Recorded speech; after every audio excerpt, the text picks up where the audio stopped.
Tonight we walk together along an ancient path, one worn smooth by millions of footsteps over 25 centuries.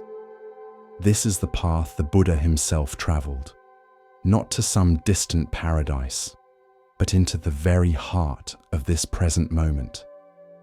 These stories we'll share aren't meant to teach you something new. They're here to help you remember what you've always known, but perhaps forgotten. In the noise of daily life, the Buddha's wisdom doesn't ask you to become someone different. It simply invites you to see clearly who you already are beneath all the worry and striving. Welcome to Buddha Bedtime Stories. This is your refuge, a quiet harbor where you can let down your guard and rest in the safety of timeless truth. Before we begin, I'd love to hear from you. What brings you here tonight? Is it peace you're seeking? Relief from restlessness? Or perhaps just a gentle companion for your journey into sleep? Share in the comments what these stories offer you. The teachings you'll encounter tonight have been lights in the darkness for countless souls who felt lost, anxious, or alone. They aren't complicated. They're as simple as noticing your breath, as profound as accepting this moment exactly as it is. There's nothing you need to do right now. No effort required.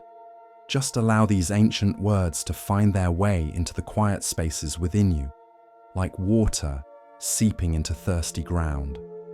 Now, let's prepare ourselves to truly listen. Adjust your body until you find a position of real comfort. Perhaps your head needs another pillow, or your shoulders want to release toward the earth. Take your time. This is important. You deserve to be completely at ease. When you're settled, take a slow, deep breath. Feel the air fill your lungs, then gently release. One more time, breathing in peace, breathing out whatever you no longer need. Let us begin our journey together with the first story. There was a man named Jiro who dreamed of sailing around the coastal waters of his province. He spent years preparing for this journey. He studied navigation, learned about weather patterns, and read accounts of other sailors' voyages. He purchased the best boat he could afford and spent months modifying it, adding improvements and ensuring everything was perfect.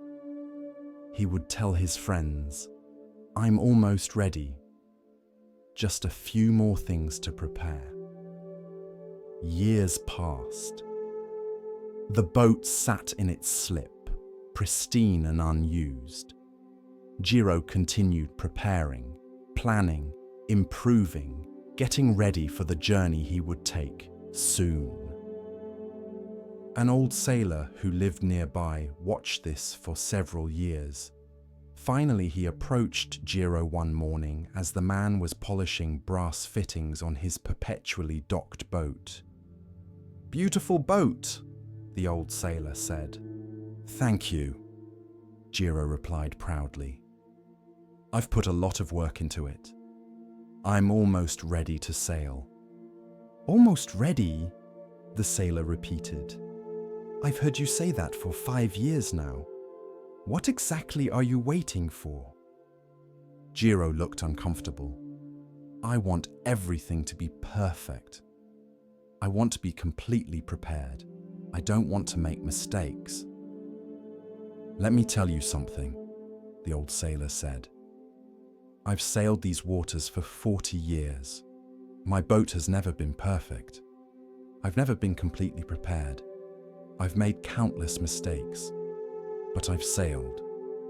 And you, with your perfect boat and your complete preparation, have never left the dock. So who's really the sailor here?" Jiro felt defensive. "But what if something goes wrong? What if I'm not ready?" "Something will go wrong," the sailor said. "You won't be ready." "That's not a possibility, that's a certainty. The sea doesn't wait for you to be ready, and preparation only teaches you so much. Most of what you need to know, you learn by sailing, not by preparing to sail." He patted the boat's rail. "This boat is dying here at the dock. It was built to sail. You were built to sail. But both of you are sitting here, trapped by your fear of imperfection, your need for complete readiness. And while you wait for the perfect conditions, for total preparation, your life is passing." That evening, Jiro sat on his boat as the sun set, thinking about the old sailor's words. How many perfect days had he missed while preparing?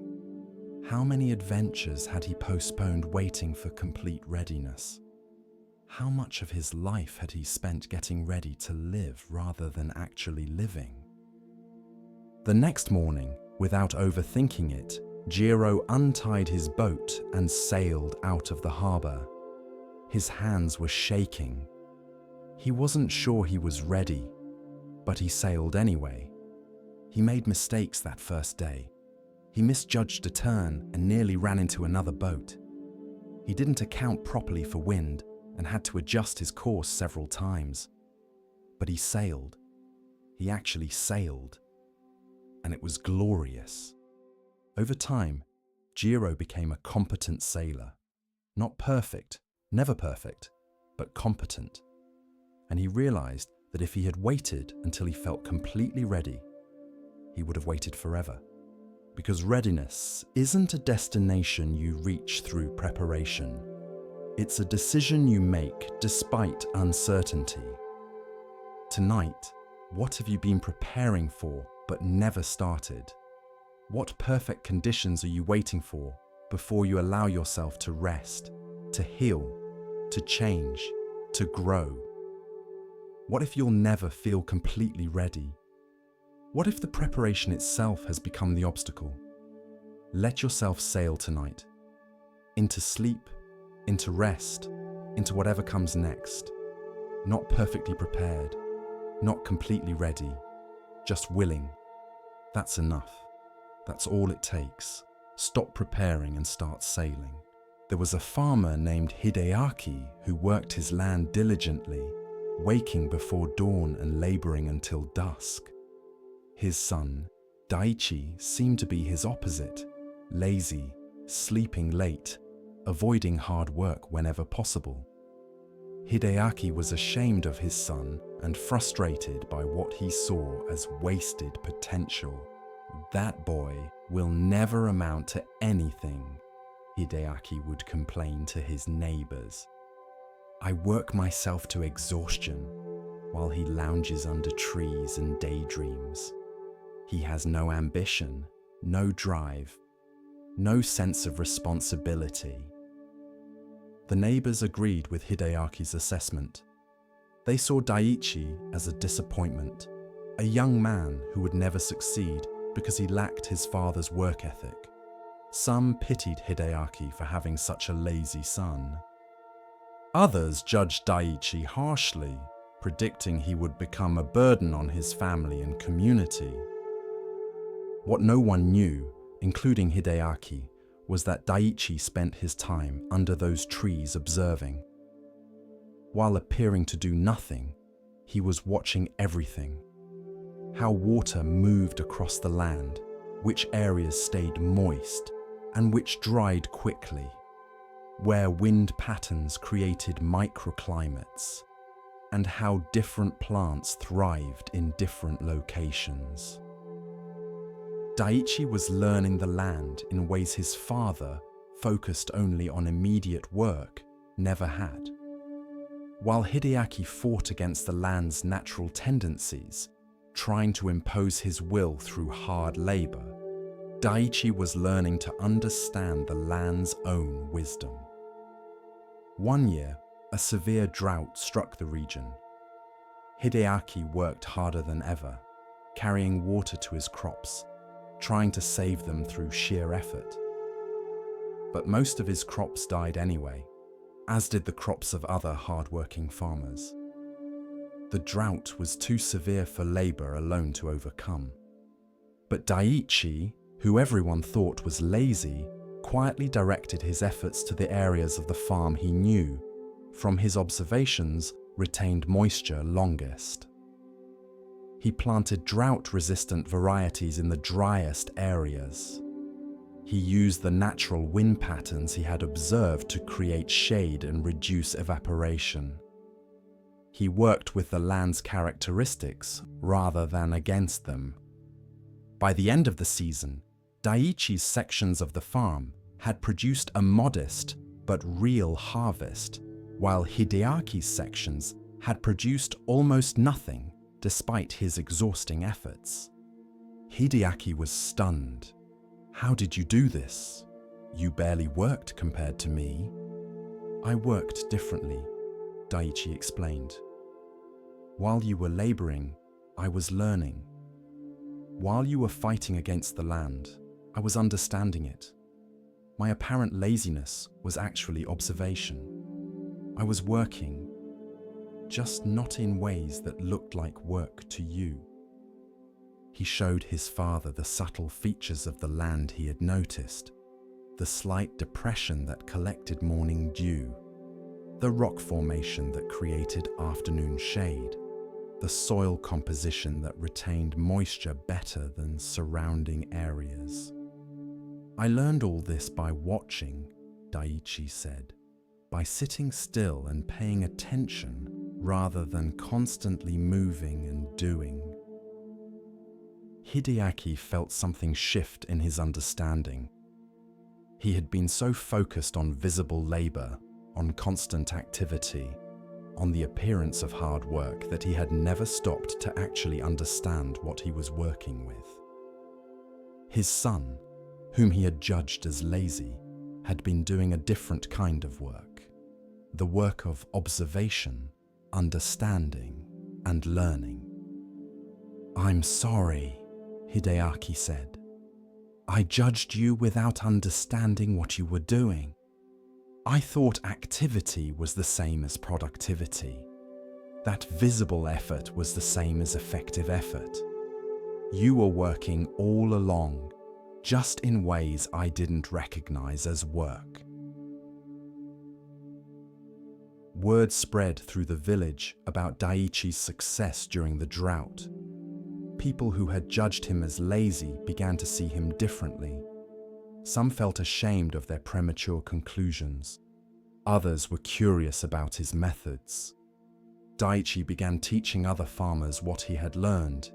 He showed them how to read the land, how to observe rather than just labor, how to work with natural patterns rather than against them. The farmers who had once thought him lazy began to value his seemingly idle observation time. "I used to think you were wasting your life under those trees," one neighbor admitted. "Now I understand you were studying. You were learning in ways that look like laziness to people who don't understand what learning can be." A Zen monk who heard this story visited Daiichi. "You've learned an important lesson that many people never learn," the monk said. "You've learned that judging too quickly, based on appearances and conventional standards, often misses the truth. Your father judged you by how much visible labor you performed, but the quality of your outcomes proved that visible labor isn't the only measure of value." Daiichi nodded. "I learned something else too. I learned that what looks like laziness might be rest, or observation, or a different kind of work, and that what looks like hard work might be an inefficient struggle. Appearances are misleading, outcomes reveal truth."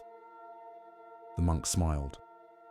"Your story reminds people not to judge too harshly or too quickly. The lazy son might be a careful observer. The apparently wasted time might be valuable learning.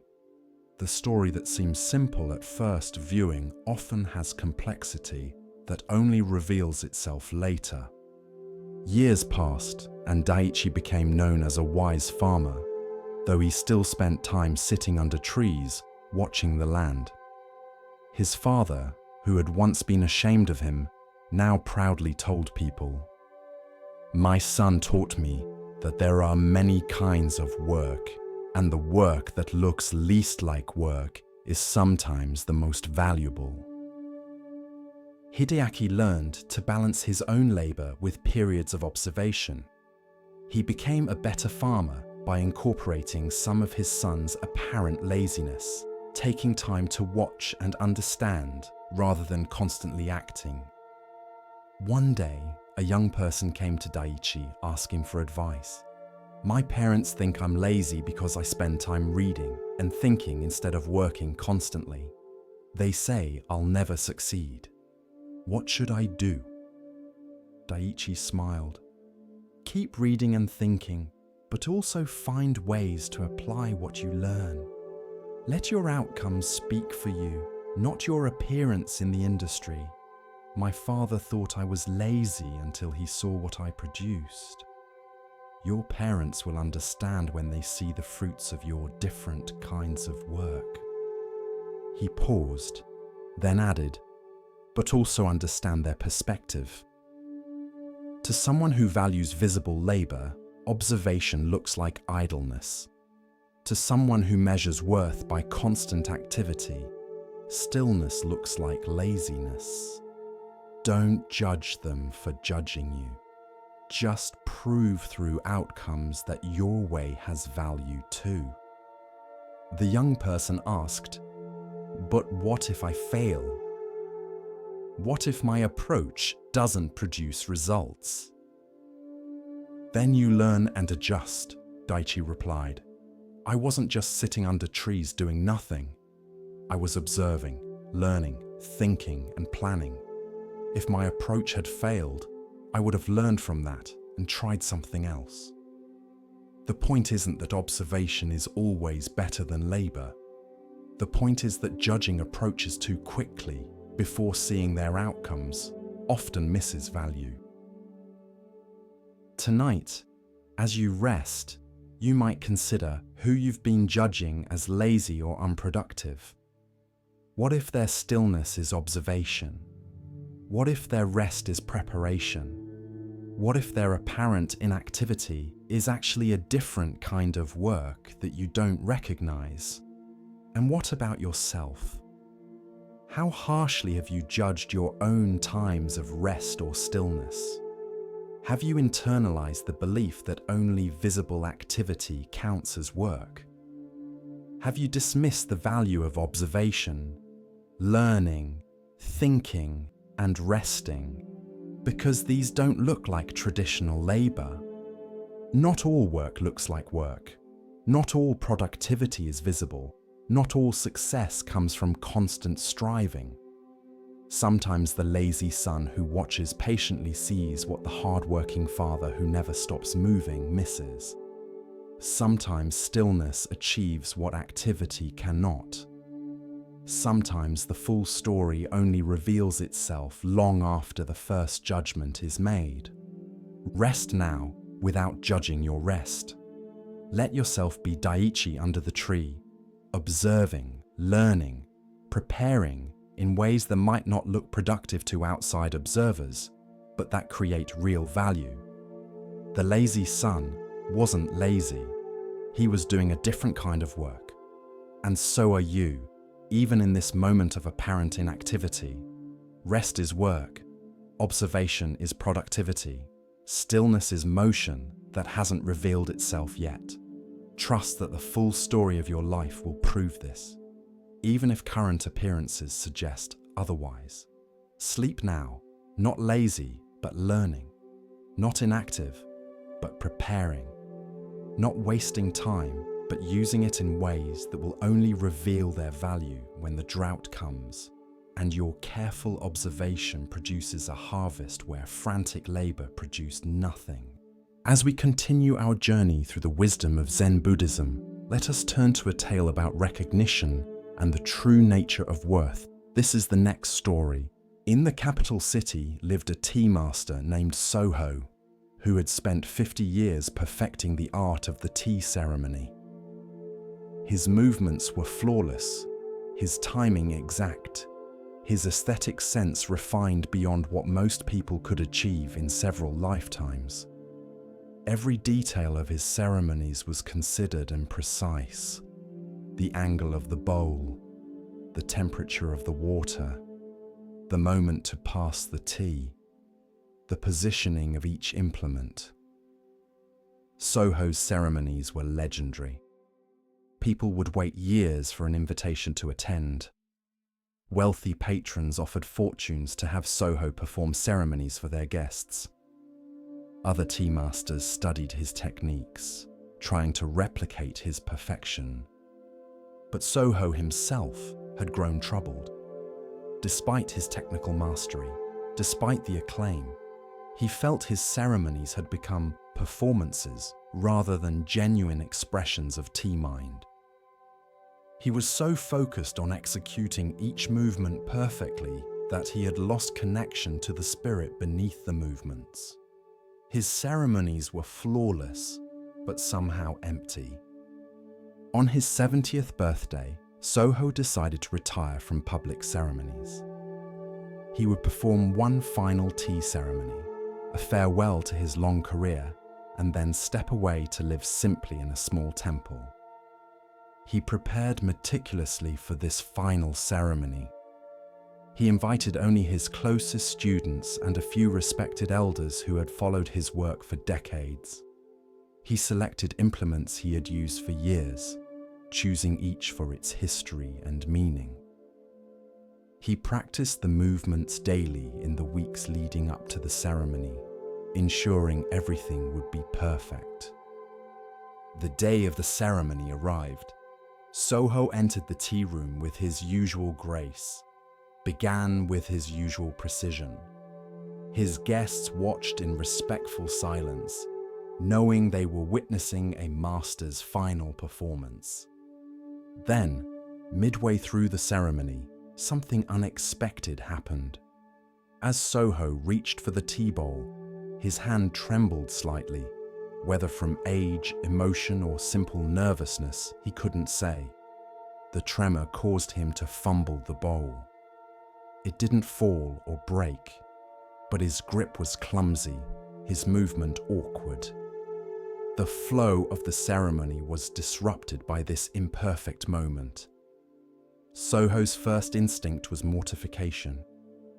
After 50 years of perfect execution, his final ceremony was marred by a clumsy mistake. But then something shifted in him. The mistake had broken his focus on perfection, and in that break, he suddenly felt present in a way he hadn't been during a ceremony in years. He picked up the bowl, not with perfect grace, but with simple honesty, with the actual movement of an old man holding a bowl. He continued the ceremony, but something had changed. He was no longer performing perfectly. He was just making tea, sharing tea, being present with his guests. The movements that followed weren't as technically flawless as usual, but they had a quality his perfect performances had lacked. They were real. They were Soho actually being here, making tea, connecting with his guests, rather than Soho executing a perfect reproduction of the tea master role. When the ceremony ended, there was a long silence. Then one of the elder guests spoke. "That was the finest tea ceremony I have ever experienced." Soho was confused. "But I made mistakes. The execution wasn't clean." "The execution was finally clean," the elder replied. "Clean of performance, clean of ego, clean of the need to be perfect. For the first time in decades, I saw you actually making tea rather than demonstrating how tea should be made. Your fumble was the most important moment of the ceremony. It dropped you out of performance and into presence." Another guest agreed. "I've attended 6 of your ceremonies over the years. They were all technically superior to today's. But this one touched me in a way the others never did. The imperfection made it human. It made it real. It made it about tea rather than about perfection. Soho sat with this feedback for a long time. He realized that his 50-year pursuit of perfect execution had taken him away from genuine expression. He had become so skilled at performing the tea ceremony that he had forgotten how to simply make tea with presence and care. I thought mastery meant perfect execution, Soho told his students later. I thought the goal was to perform each movement so exactly that no flaw could be found. But that kind of mastery is dead. It's impressive but not alive. Today, when I fumbled and had to let go of perfection, I finally rediscovered what tea ceremony is actually about. Presence, connection, the simple act of sharing tea with other humans. He looked at his hands, still slightly trembling. These old hands that made a mistake taught me more than 50 years of perfect practice. They taught me that perfect execution becomes perfect only when you stop trying to perfect it, when you let go of performance and sink into presence. One student asked, "So should we not practice? Should we not work toward technical excellence?" "Practice," Soho replied. "Develop your technique. But don't let technique become an end in itself. Practice until the movements are natural, then let go of trying to perform them perfectly. Use your technique to support presence, not to replace it. Master the form so completely that you can forget the form and just be here, making tea." He picked up a tea bowl, holding it with the same slight tremble. "See this imperfection? This is actually perfection because it's real. It's an old man's hand actually holding a bowl. The steady, flawless grip I cultivated for decades was impressive, but it was also a kind of lie it hid my actual hand behind a perfect performance. This trembling hand is honest, and honesty is more important than perfection." In the weeks following his final ceremony, Soho began making tea in a completely different way. He still had all his technical skills, all his aesthetic sensitivity, but he used them lightly, allowing imperfection, welcoming the unexpected, staying present with what was actually happening rather than executing a mental script. He made tea for strangers, for children, for anyone who wanted to share a bowl. These weren't formal ceremonies with guests and perfect settings. They were just tea, made with care, shared with presence. And people felt more touched by these simple offerings than they had by his legendary perfect ceremonies. "You've become a greater tea master by letting go of mastery," one visitor observed. "I've become an actual tea master by letting go of the performance of mastery," Soho clarified. "I was skilled before, but I wasn't real. Now I'm both skilled and real.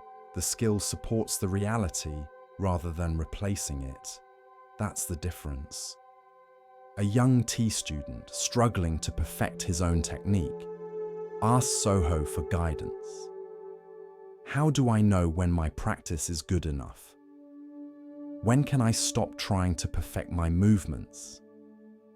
"When perfection becomes a barrier rather than a path," Soho replied. "Practice until the movements are natural and trustworthy. Then let go of trying to make them perfect and just let them be. The movement from practice to performance to presence, that's the journey. Most people stop at performance, endlessly perfecting their execution. The final step is letting go of perfection and discovering presence." He made tea for the young student, his hands moving with practiced skill, but also with slight tremors, small imperfections, human reality. See how I make tea now? I'm not performing or demonstrating. I'm just making tea. The years of practice allow me to do it well, but letting go of perfection allows me to do it truly. Both are necessary, but the second is what makes it complete. Tonight, as you rest, you might consider what you've been perfecting, performing, trying to execute flawlessly. What would happen if you let your hands tremble slightly? If you allowed imperfection?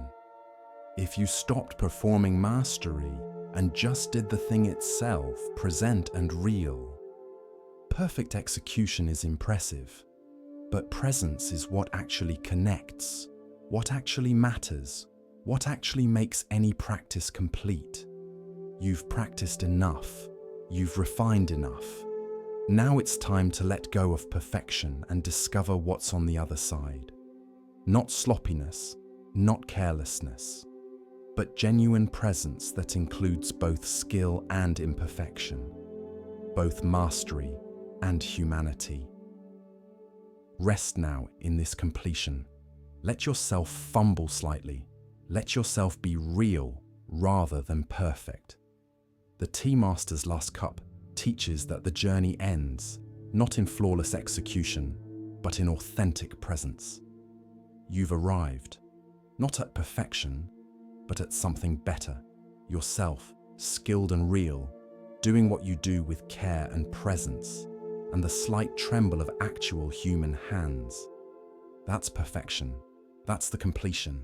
That's the teaching. Sleep now, no longer performing, just being. This is enough. You are enough. The perfect becomes perfect when you stop trying to perfect it. In a rice field, at the edge of a village, there stood a scarecrow that the farmer had erected to keep birds away from his crops. The scarecrow stood perfectly still, day after day, doing nothing but being present in the field. Its arms were outstretched, its simple face looked out over the growing rice, and it never moved from its position. A merchant named Kazuo would pass this field every day on his way to town. Each time he saw the scarecrow, he felt a strange mixture of emotions. Sometimes he felt pity for it, standing there uselessly. Sometimes he felt contempt, thinking what a waste it was to occupy space without doing anything. Sometimes he felt anxious, as if the scarecrow's stillness was somehow judging his own constant busyness. One day, Kazuo stopped and spoke to the scarecrow, though he felt foolish doing so. "You just stand there," he said. "You don't move, you don't work, you don't accomplish anything." What kind of existence is that? A Zen monk named Hakuin happened to be walking past and overheard this one-sided conversation. He approached Kazuo with a smile. "You think the scarecrow does nothing?" Hakuin asked. "It just stands there," Kazuo replied, embarrassed to have been caught talking to a scarecrow. "It accomplishes nothing." "Does it keep birds from eating the rice?" Hakuin asked. "Well, yes, I suppose that's its purpose." "And does it accomplish this purpose by running around, flailing, working hard, being busy?" Kazuo looked at the scarecrow more carefully. "No. It accomplishes it by simply being present, by standing still." "Then it accomplishes everything necessary without appearing to do anything at all," Hakuin said. "This is Wu Wei, action through non-action, accomplishment through presence rather than busy effort." He gestured to the scarecrow. "Look at it. It doesn't worry about whether it's being productive enough. It doesn't stress about its purpose or question its worth. It doesn't compare itself to other scarecrows or feel inadequate. It simply stands, perfectly still, completely present, and in that stillness, it fulfills its function perfectly. Kazuo was quiet, thinking. He realized that he spent his entire life in constant motion, constant busyness, constantly trying to justify his existence through activity and accomplishment. He never allowed himself to simply be still without feeling guilty or anxious about it. "But I'm not a scarecrow," Kazuo protested. "I have things to do, responsibilities, work that requires effort." "Of course," Hakuin agreed. "But do you ever allow yourself to be still without justifying the stillness? Can you ever simply be present without needing to accomplish something, without needing to prove your worth through constant activity?" Kazuo couldn't answer. He realized he couldn't remember the last time he had been truly still without feeling that he was wasting time or being lazy. Hakuin continued, "The scarecrow teaches that sometimes presence itself is the action. Sometimes stillness accomplishes what busyness cannot. Sometimes the greatest wisdom is knowing when to stand perfectly still and let your simple presence be enough." Over the following weeks, Kazuo would stop by the scarecrow regularly. He began to practice standing still beside it, at first for just a minute, then longer. He found it incredibly difficult. His mind would flood with lists of things he should be doing. He would feel guilty for standing idle. He would worry about being seen as lazy. But gradually, he learned what the scarecrow knew: that stillness has its own value, that presence needs no justification, that sometimes the most profound action is no action at all. One day, as Kazuo stood in perfect stillness beside the scarecrow, the farmer approached him. "What are you doing?" the farmer asked. Kazuo smiled. "Learning from your scarecrow. Learning that I don't need to justify my existence through constant motion. Learning that presence itself is sometimes enough." The farmer laughed. "That scarecrow has taught many people. It stands there doing nothing, and yet it teaches more than many teachers who never stop talking. Tonight, as you rest, you can be like the scarecrow. You don't need to justify this stillness. You don't need to be accomplishing something every moment. You don't need to prove your worth through constant activity. Simply being here, present and still, is enough, more than enough. Your presence itself has value. Your stillness serves a purpose, even when it appears to do nothing. Rest without guilt. Be still without anxiety. Stand like the scarecrow in the field of your own life, and let your simple presence be the action that's needed." As we move deeper into the quiet teachings of Zen, we come to a story about seeing clearly and understanding true value. Listen carefully to the next story. In a village rebuilding after a great earthquake, there was a master mason named Takeo who was known throughout the region for building walls that followed precise specifications. Every stone placed according to traditional methods, every measurement exact, every joint perfect. His walls were architectural achievements, admired by other masons and praised in the capital. When the earthquake struck and buildings collapsed throughout the region, everyone expected Takeo's walls to stand as a testament to proper craftsmanship. Instead, most of his carefully built walls fell. The perfect joints fractured. The precisely placed stones tumbled. All that meticulous work reduced to rubble. But there was one wall that remained standing, and it puzzled everyone. It was a wall that Takeo's apprentice, a young man named Jiro, had built in the early days of his training. The wall wasn't straight. It curved and bent in unusual ways. The stones weren't uniform or perfectly fitted. By every standard of proper masonry, the wall was wrong.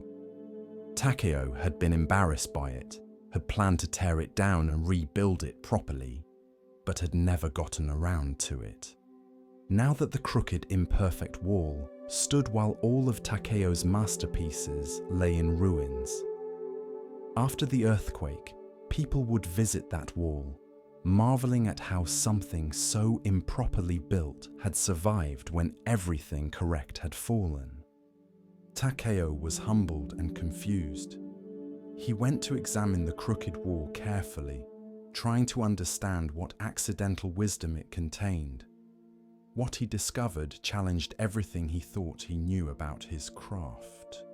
The wall's curves and bends, which he had seen as flaws, had actually allowed it to flex during the earthquake, rather than rigidly resisting the force. The imperfect joints had given the structure some ability to shift without completely fracturing. The irregular stones had created a kind of organic stability that precise, uniform stones couldn't achieve. "I built this wall wrong," Jiro said when he and Takeo examined it together. "I was new. I didn't know the proper methods yet. I just placed stones in ways that felt stable." "You built it intuitively," Takeo replied slowly, "while I built with rigid adherence to rules. Your intuition understood something about forces and flexibility that the traditional methods don't account for. The rules made sense for normal conditions, but they weren't designed for extreme stress. Your ignorance of the rules allowed you to respond to the actual needs of the situation." An engineer from the capital came to study the surviving wall.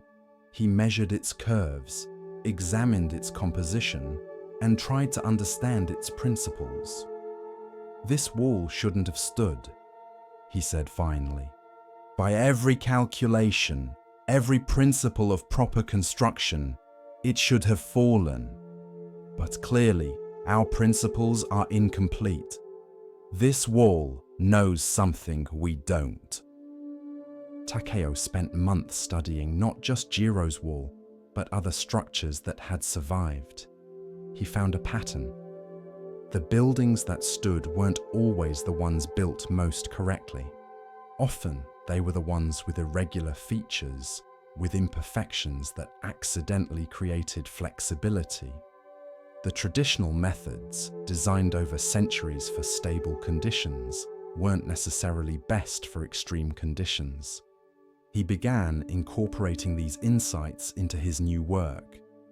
He still used traditional methods as a foundation, but he added intentional irregularities, curves instead of straight lines, flexible joints instead of rigid joints of rigid ones, and organic shapes instead of perfect geometry. Other masons criticized him. "You're violating the principles," they said. "You're building incorrectly." "I'm building for survival rather than for appearance," Takeo replied. The old principles were based on aesthetic ideals and normal conditions. "I'm building for abnormal conditions based on what actually survived when everything else fell." His new walls looked less impressive than his old ones. They weren't as straight, as precise, as aesthetically pleasing. But when another earthquake struck years later, these walls stood. The traditional walls, built by masons who still adhered to the old, correct methods, fell again.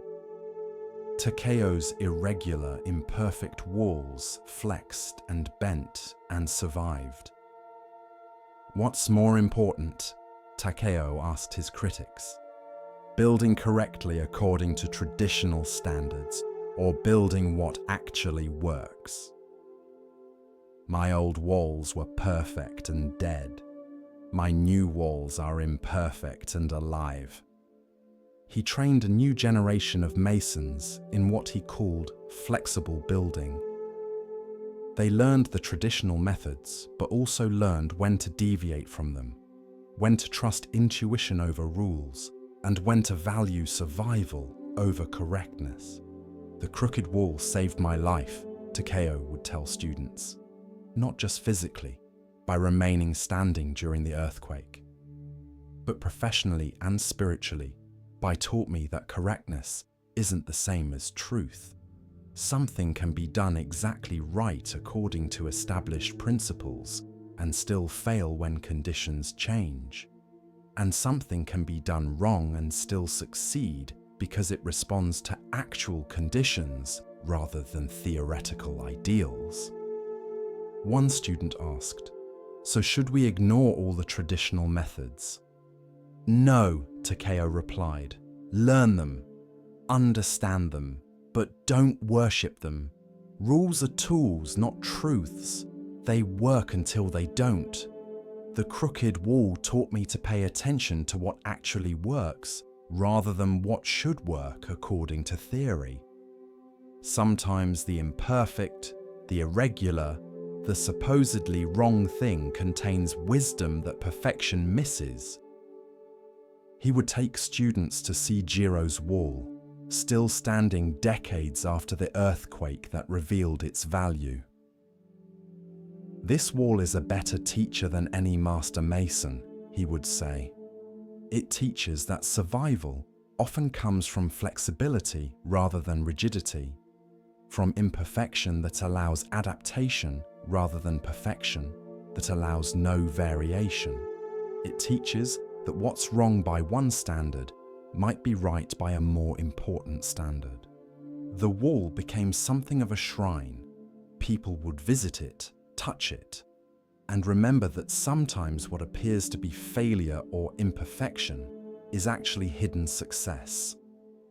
That correctness and effectiveness aren't always the same thing. That rules have limits, and intuition has wisdom. Tonight, as you rest, you might consider the crooked walls in your life, the things you've done imperfectly, irregularly, against the rules or proper methods. Perhaps these apparent flaws are actually what allowed you to survive when others who did everything correctly fell apart. Perhaps your imperfections are flexibilities that rigid perfection lacks. You don't have to do everything correctly. You don't have to follow every rule or meet every standard. Sometimes the crooked wall stands when the straight wall falls. Sometimes your irregular, imperfect, supposedly wrong way of doing things is actually what works best for the conditions you're actually in, rather than the ideal conditions that rules assume. Rest now in acceptance of your crooked walls. They may not look perfect. They may not meet conventional standards, but they've kept you standing when straight walls would have crumbled. Your imperfections aren't failures. They're flexible, and flexibility is what allows survival when everything rigid breaks. The crooked wall knows this. Now you know it too. In a mountain village famous for its textiles, there was a master weaver named Chio who created cloth of extraordinary beauty. Her patterns were intricate, her colors perfectly balanced, her technique flawless. People would travel for days to commission work from her loom, and her pieces hung in the homes of nobles throughout the province. Then, one winter morning, Chio woke to find her hands had stiffened with arthritis. The pain was intense, but worse was the loss of the fine motor control that her craft demanded.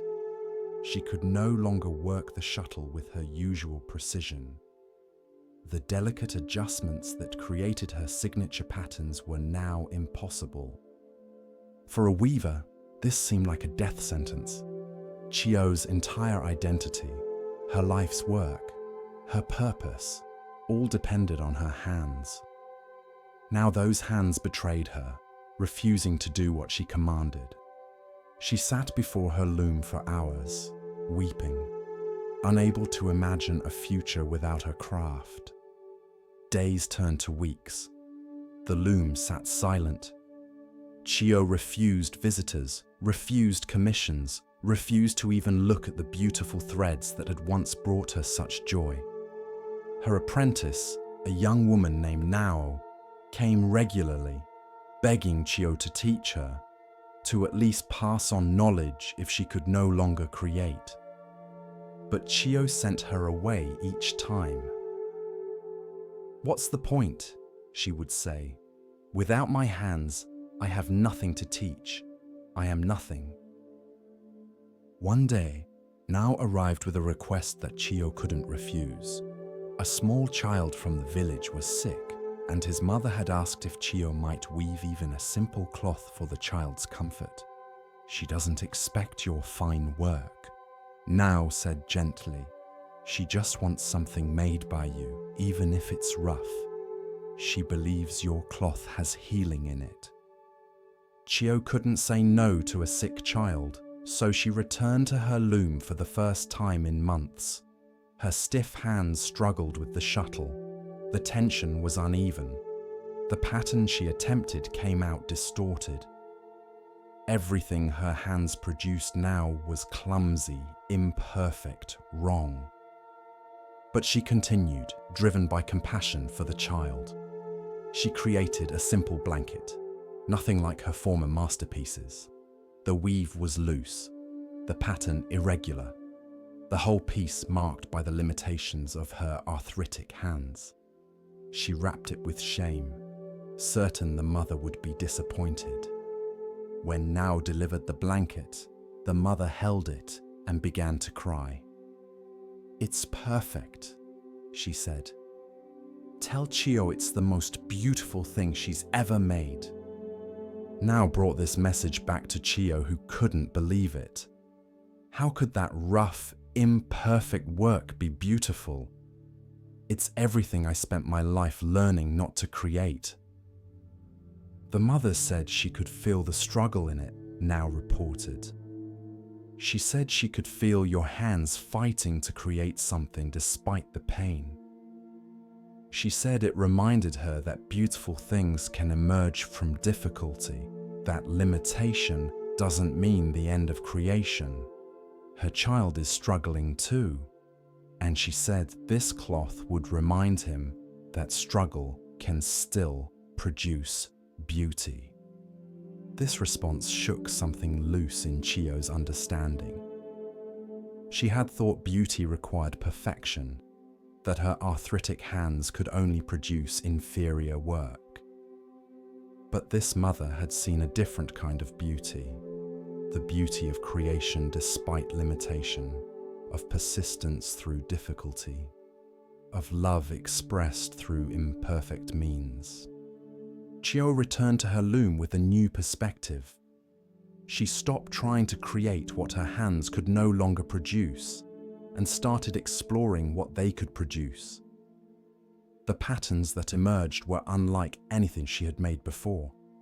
They were asymmetrical, organic, and marked by the randomness of her unpredictable hand movements. They told stories of struggle and adaptation, of beauty that included rather than denied imperfection. People noticed something profound in this new work. Her earlier pieces had been technically superior, but these new pieces touched something deeper. They were relatable in a way perfection never is. They spoke of being human, of limitations, of finding beauty not despite obstacles, but through them. "Your old work was impressive," one patron told her. "This new work is moving. I look at your perfect pieces and admire them. I look at these new pieces and feel understood." Chio began teaching again, but with a transformed philosophy. "I spent 30 years pursuing perfection," she would tell students. "I thought my value as a weaver came from my technical mastery. But arthritis stripped that away and showed me something more important. That beauty doesn't require perfection. That limitation can reveal new possibilities. That the work of imperfect hands can touch hearts in ways that perfect technique never could. She would show students her early work alongside her later work. These first pieces show what skilled hands can do. These later pieces show what love can do with whatever hands you have. Which is more valuable? The answer isn't obvious. Now, who had continued as her apprentice through all these changes, asked one day, "Do you wish you could have your old hands back? Do you miss being able to create perfectly?" Chio thought for a long time before answering. "I miss the ease of it," she said honestly. "I miss not feeling pain with every movement, but I don't miss who I was when perfection came easily." That Chio was skilled but narrow. She understood only one kind of beauty. This Chio, with her stiff, painful hands, understands more. The arthritis took my technical perfection, but it gave me depth I never had before.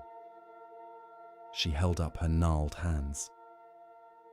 These hands taught me what my young, nimble hands never could, that obstacles refine what truly matters. When I could create anything, I created what was impressive.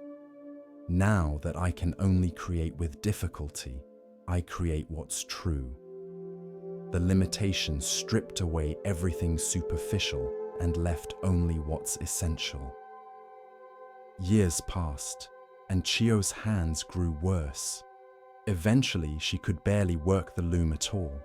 But by then, her teaching had become as valued as her weaving once was. She taught people to see obstacles not as endings, but as refinements, not as barriers, but as editors that remove what's unnecessary and reveal what's essential. Every limitation is a teacher, she would say. It shows you what really matters by taking away what doesn't. My hands took away my technical mastery and revealed that mastery was never the point. The point was always connection, expression, and the creation of beauty that touches hearts. I can do that with arthritic hands. I just had to learn a different language of beauty.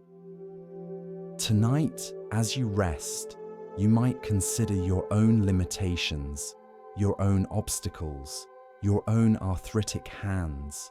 What has been taken from you that felt essential? What can you no longer do that once defined you?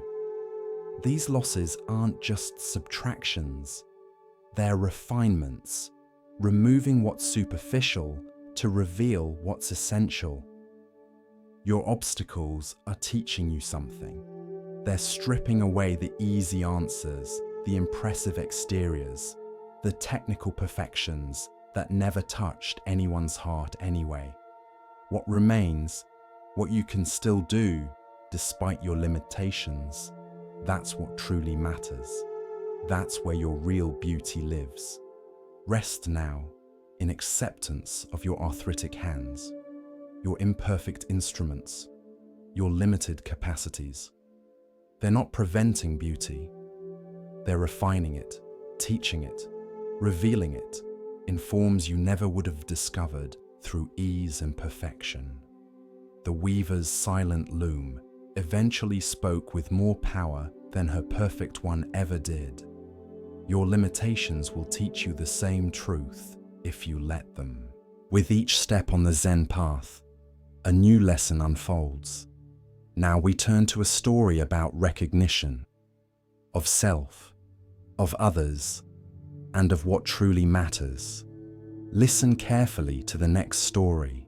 In a famous garden known for its roses, there appeared one season a strange mutation, a rosebush with no thorns.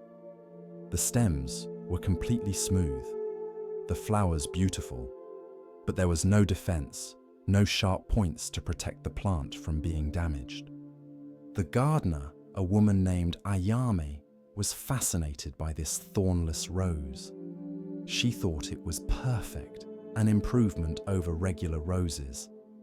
Who wouldn't want roses without thorns? Roses that you could handle freely, cut without care, and arrange without risk of being pricked. She took cuttings from the thornless rose and propagated them, creating a whole section of the garden filled with these defenseless plants. She was so proud of this achievement that she invited people from across the region to see her thornless roses. But within a few months, problems appeared. Deer, which usually avoided the thorny roses, ate the thornless ones freely. Insects that were discouraged by thorns colonized these plants without resistance. Careless visitors would grab handfuls of flowers, taking far more than they would have if thorns had made them cautious. Within a year, the thornless roses were struggling. They required constant human protection, constant intervention, constant care in ways that regular roses never needed. What had seemed like an improvement turned out to be a vulnerability, a visiting botanist explained to Ayame. The thorns weren't a flaw in the design. They were part of the wisdom of the design. The rose needs protection because it's beautiful and therefore desirable. The thorns say, "Appreciate me from a respectful distance. If you want my beauty, approach carefully with awareness. Without that protection, the rose is too vulnerable to survive."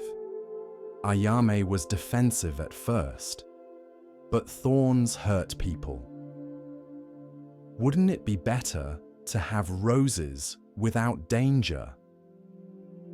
Danger isn't the only reason for boundaries, the botanist replied. The thorns create an appropriate relationship. They don't prevent you from enjoying the rose. They just require you to be careful, to pay attention, to approach with awareness rather than grabbing carelessly. The thornless rose invites carelessness, and carelessness destroys it. Ayame began to see the thornless roses differently. What she had thought was an improvement was actually a mutation that made the plant unable to protect itself. And that inability to protect itself meant the plant couldn't thrive. She noticed similar patterns in human behavior. People who had no boundaries, no ability to say no, no thorns to protect themselves, often ended up depleted and taken advantage of. Like her thornless roses, they needed constant intervention to survive because they couldn't protect themselves naturally. "The thorns aren't cruel," she told visitors who still admired the thornless roses. "They're wisdom. They're the rose's way of teaching appropriate relationships. Approach with care. Take only what's offered. Respect the boundary between appreciation and consumption. The thornless rose can't teach this lesson, so it gets consumed." She stopped propagating the thornless mutation and let those plants live out their natural lifespan while caring for them extra carefully. When they eventually died, she didn't replace them. Her garden returned to thorny roses that could protect themselves, that invited careful appreciation rather than careless grabbing. Tonight, you might consider your own thorns, the boundaries you felt guilty about, the protections you've thought were unfriendly or unkind, the ways you've learned to say no, to keep an appropriate distance, to require others to approach you with care rather than carelessness. These aren't flaws, they're wisdom. They're what allow you to survive and thrive. Don't apologize for your thorns. They're part of your design, protecting what's most beautiful about you from being carelessly destroyed. There was a painter named Hero who specialized in landscapes, particularly sunsets. He would travel to scenic locations, set up his easel, and capture the magnificent colors of the evening sky. His paintings were admired and purchased by wealthy collectors throughout the region, but Hiro harbored a secret anxiety. He worried that beauty only existed when someone was there to witness it. If a sunset occurred and no one saw it, was it still beautiful? If a mountain stood in perfect light, but no human eye appreciated it, did that beauty mean anything? This philosophical worry grew into an obsession. Hiro began to feel that his purpose as an artist was essential, that without him and others like him to witness and record beauty, that beauty was somehow wasted, meaningless, lost. He expressed this concern to a Zen monk named Daigu, who lived near one of Hiro's favorite painting locations. "If I didn't come here to paint these sunsets, they would just happen and disappear with no one to appreciate them. Doesn't that seem like a waste?" Daigu looked at Hiro with gentle amusement. "Let me ask you something. Before humans existed, before there were any conscious beings to witness them, did sunsets occur?" "Yes, I suppose so." "And were they beautiful?" "How could they be beautiful if there was no one to see them?" "Ah," Daigu said. "So you believe beauty is created by the observer rather than existing in the observed?" This question troubled Hiro. He had always thought beauty was a quality inherent in things, but maybe he was wrong. Maybe beauty was just a human interpretation, a meaning we project onto neutral phenomena. Daigu continued, "Tonight, stay at my temple. In the morning, before dawn, I'll show you something." That night, Hiro could barely sleep, wondering what the monk would show him. Before sunrise, Daigu woke him and led him to a secluded valley far from any human habitation. "We're going to leave now," Daigu said, "and we're not going to look back. This evening, the sunset will occur here, with no human to witness it. According to your theory, that sunset will not be beautiful because there's no one to appreciate it." "But how will we know?" Hiro asked. "Exactly," Daigu smiled. "How will we know? And does not knowing change anything about what actually happens?" They left the valley and returned to the temple. All day, Hiro thought about the sunset occurring in that empty valley. The sky is going through its evening transformation with no human eye to see it. Colors blooming and fading with no one to call them beautiful.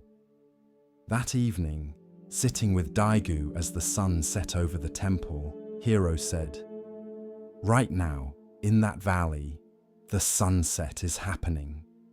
And it's the same sky, the same light, the same colors as here. The only difference is, we're not there to see it." "And?" Daigu prompted. "And I realize my presence doesn't create the beauty. It just allows me to participate in it. The sunset doesn't need me to witness it to be what it is. My witnessing is a gift I receive, not a gift I give to the sunset." Daigu nodded. The mountains were beautiful before humans arrived and will be beautiful after humans are gone. The sunset performs its daily miracle whether anyone watches or not. Beauty is not dependent on observers. It exists. Our observation of it is our privilege, not our creation or our responsibility. This understanding transformed Hiro's relationship with his art. He had been painting with a sense of urgent mission, as if he needed to capture and preserve beauty before it was lost to obscurity. Now, he painted with gratitude, recognizing that he was participating in beauty, not rescuing it. His paintings changed. They became less about controlling and capturing, and more about celebrating and sharing.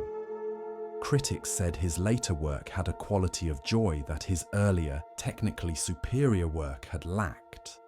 One student asked Hiro, "If beauty exists without observers, why paint at all?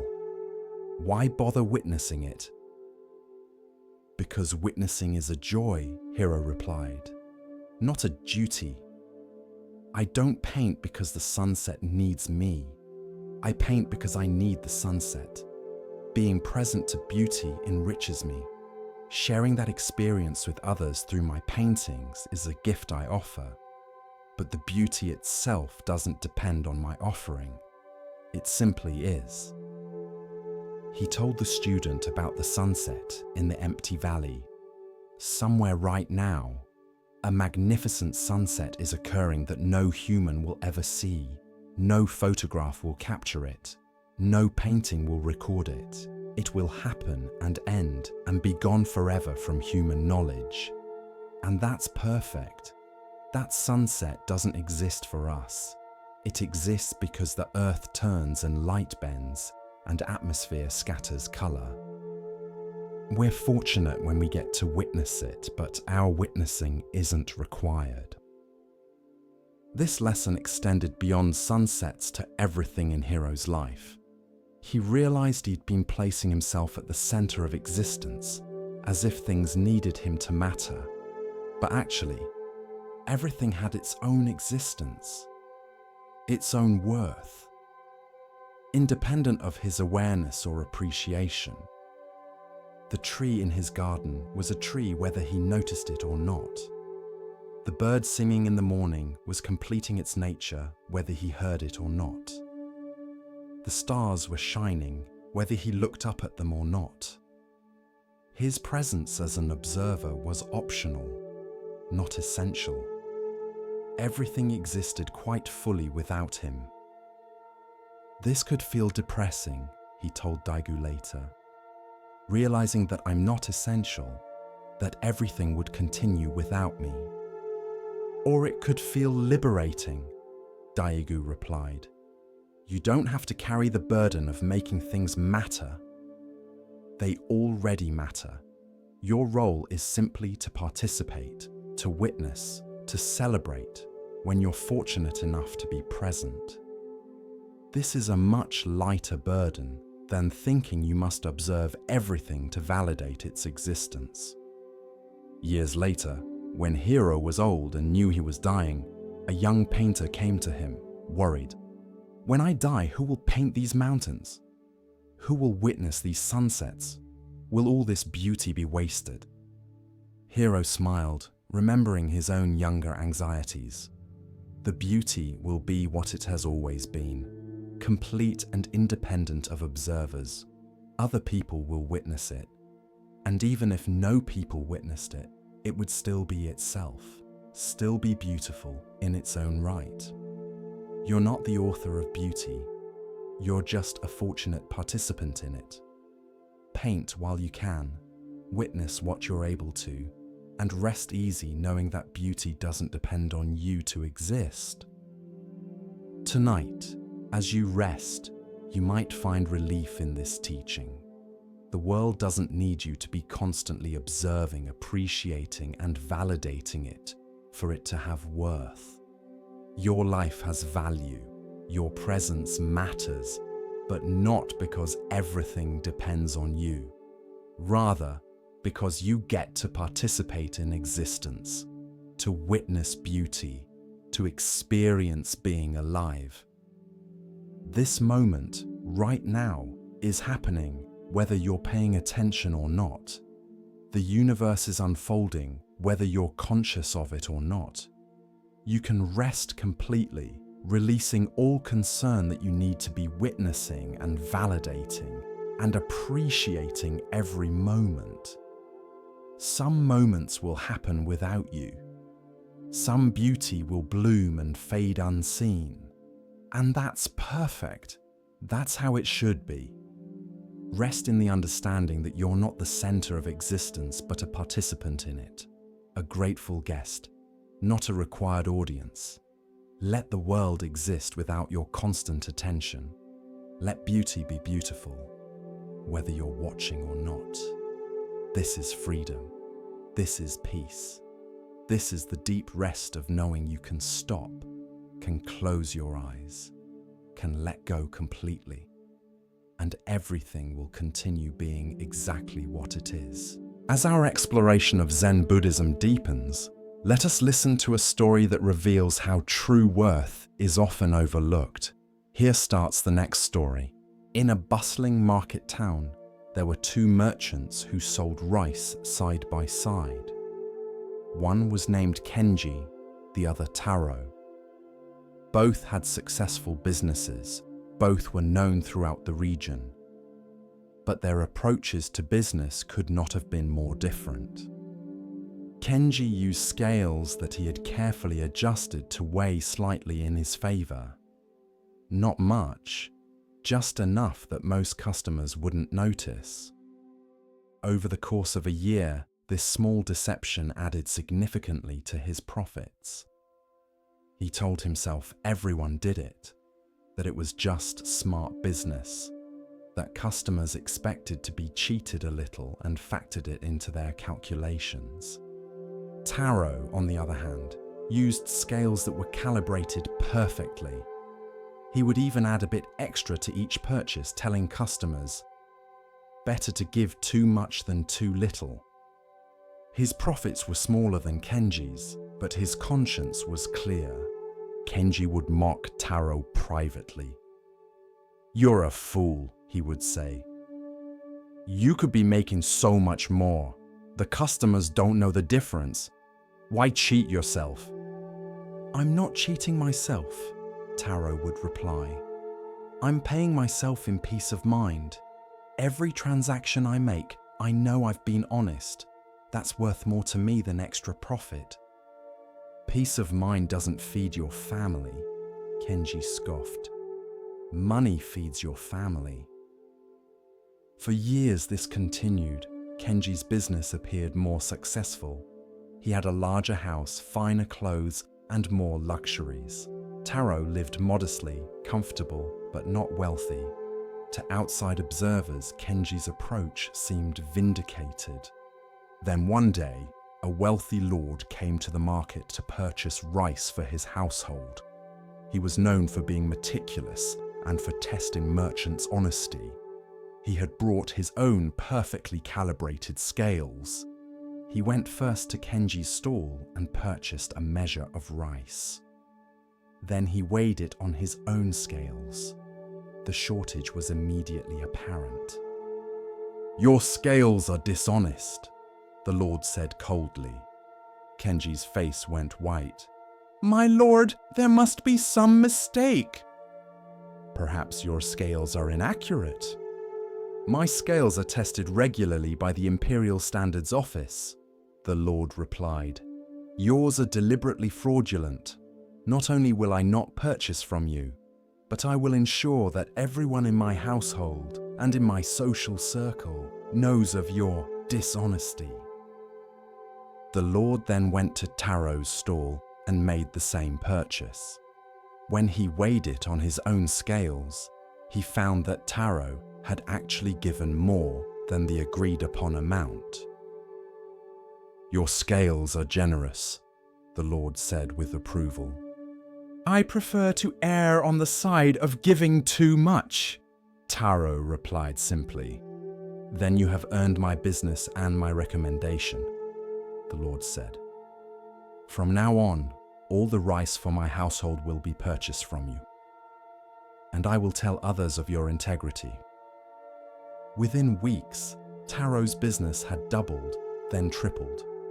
The lord's recommendation brought customers from the wealthiest families in the region. Meanwhile, Kenji's business collapsed. Once word spread about his dishonest scales, even his regular customers stopped coming.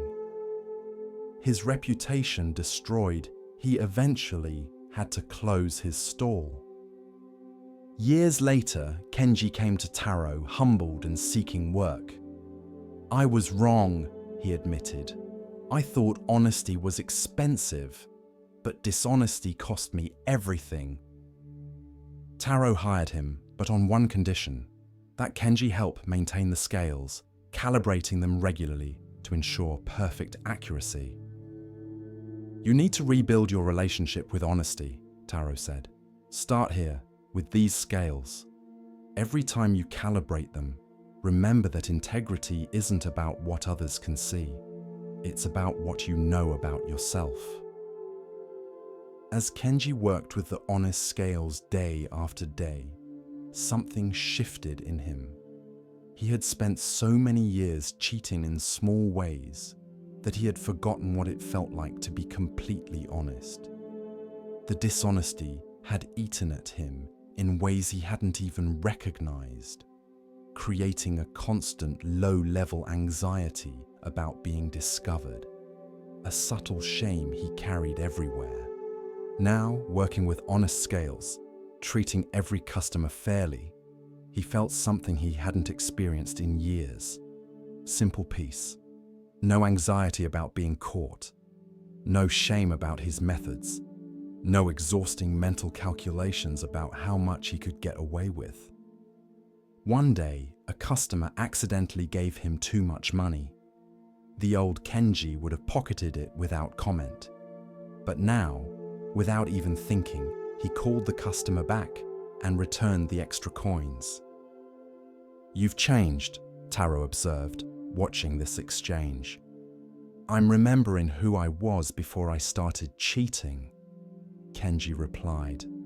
"I forgot that honesty feels good, that it's actually easier than dishonesty because you don't have to remember your lies or worry about being discovered. I thought I was taking a shortcut to success, but I was actually taking a shortcut to misery." He looked at the scales, perfectly balanced. "These scales are the most honest thing in this market. They don't calculate or scheme or try to get away with anything. They just measure truly. I spent years being more clever than these scales and less wise." Taro nodded. "The scales teach a simple lesson. Integrity is its own reward. Not because good things always happen to honest people, but because living with integrity creates internal peace that no amount of profit gained through dishonesty can match. You sleep better. You walk lighter. You meet people's eyes without flinching. These things have value that can't be measured in coins." A young merchant who was just starting came to Taro for advice. "Everyone says I should adjust my scales just a little, that it's how business is done. But it feels wrong. What should I do?" Taro had Kenji answer. "I spent 20 years cheating," Kenji said, "and I'll spend the rest of my life trying to restore the character I damaged in myself. The extra profit wasn't worth it, not even close. Your scales are a mirror of your character. Keep them honest, and you keep yourself honest. Cheat them, and you cheat yourself in ways that matter far more than money." The young merchant looked at Kenji with curiosity. "But didn't you make more money by cheating?" "For a while," Kenji admitted. "But I lost it all when my dishonesty was discovered. More importantly, I lost something that took much longer to rebuild. My ability to respect myself. Every time I looked in a mirror, I saw a cheat. Every time I counted my profits, I knew they were partly stolen. Every interaction with customers involved acting, pretending, and hiding what I really was. It was exhausting and corrosive." He gestured to the perfectly balanced scales. "These scales are at peace. They have nothing to hide, nothing to defend, nothing to remember or cover up. They just are what they are, That's what integrity gives you. The peace of being what you are without pretense or deception. It's the most valuable thing I've learned, and I learned it the hard way. Tonight, as you rest, you might consider your own scales. Where in your life are you adjusting the balance, even slightly in your own favor?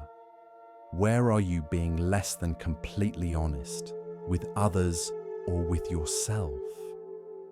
These small dishonesties might seem insignificant, but they accumulate. They create a background noise of anxiety and shame that you carry everywhere. What would it feel like to calibrate your scales perfectly? To be completely honest, even when no one is watching, even when you could get away with a small deception. Not because of fear of being caught, but because integrity itself is the reward. Because living with honest scales creates an internal peace that no amount of clever advantage taking can provide. Rest tonight in honesty.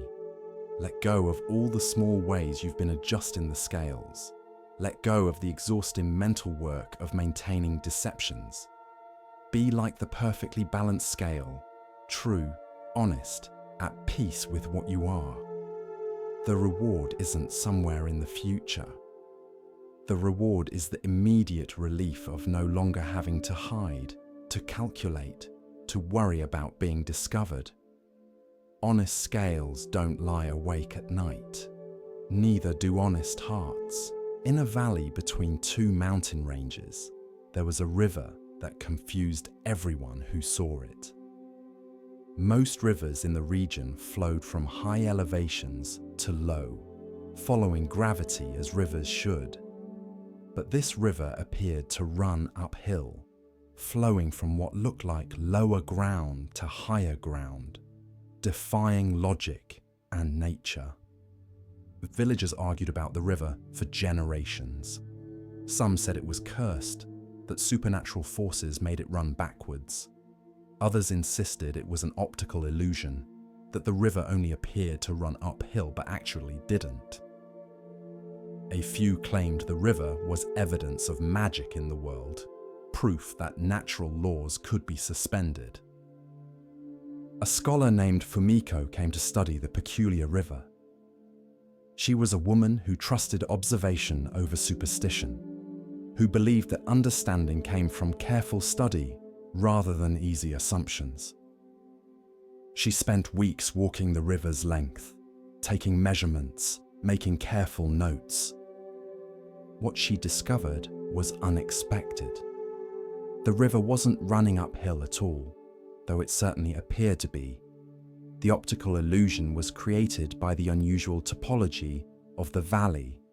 The way surrounding hills created a visual context that made lower ground appear higher and higher ground appear lower.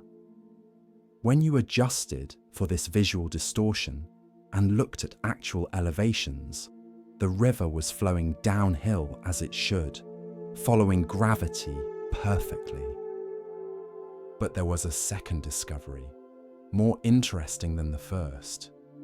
There was a short section where the river actually did flow uphill, pushed by an underground spring with such force that it created a brief reversal of normal flow before gravity took over again.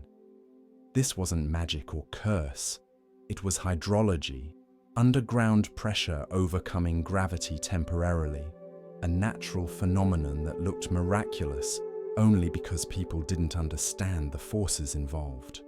Fumiko shared her findings with the villagers, explaining the optical illusion and the underground spring.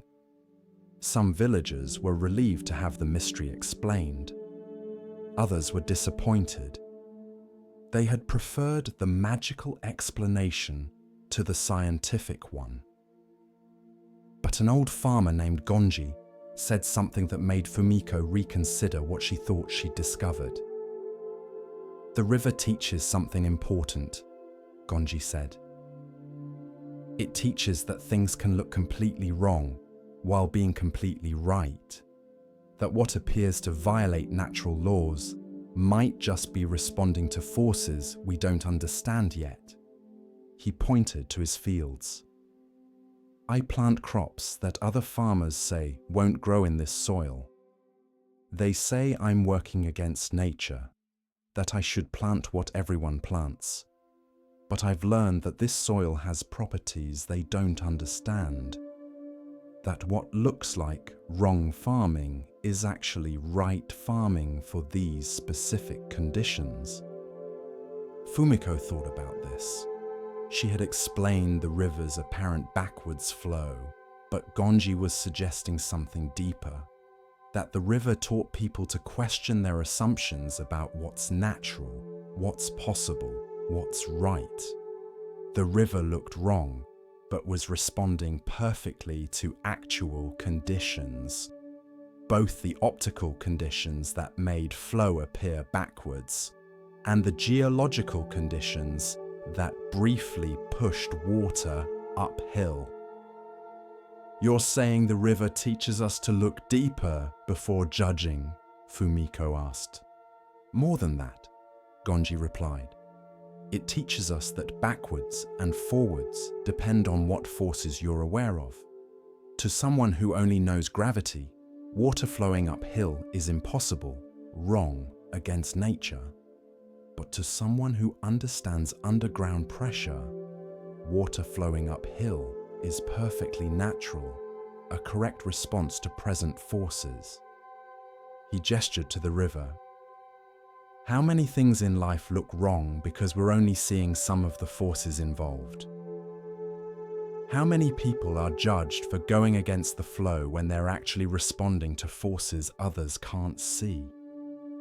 Over the following months, Fumiko expanded her study. She began collecting stories of things that appeared to violate natural expectations, but actually didn't. They just responded to forces that weren't immediately obvious. A tree growing bent at a strange angle because of prevailing winds that had since died down. A flower blooming in winter because of an underground hot spring. A bird flying inland before storms because it sensed pressure changes humans couldn't detect. Each example taught the same lesson. What appears wrong might be responding perfectly to reality, while what appears right might be ignorant of important forces. A young mother came to Fumiko with a problem. My son won't follow the path I've set for him. He's going backwards from where he should go, against everything natural and right. How do I make him flow the right direction? Tell me about your son, Fumiko said. The mother described a boy who refused to take over the family business, who wanted instead to become a traveling musician. It's backwards, she insisted. Children should continue family work. That's the natural flow. He's going against nature. Or he's responding to forces you're not seeing, Fumiko suggested gently. Is he talented musically? Very, but that's not the point. Talent doesn't change duty. Doesn't it? Fumiko asked. The river appears to flow backwards because of forces beneath the surface. Perhaps your son is flowing in a direction that looks backwards to you, but is actually responding to forces inside him, talents, passions, purposes that you can't see or don't value. Just because his flow doesn't match your expectations doesn't mean it's wrong. She told the mother about the river, about how it appeared to defy nature, but actually followed it perfectly when all forces were considered.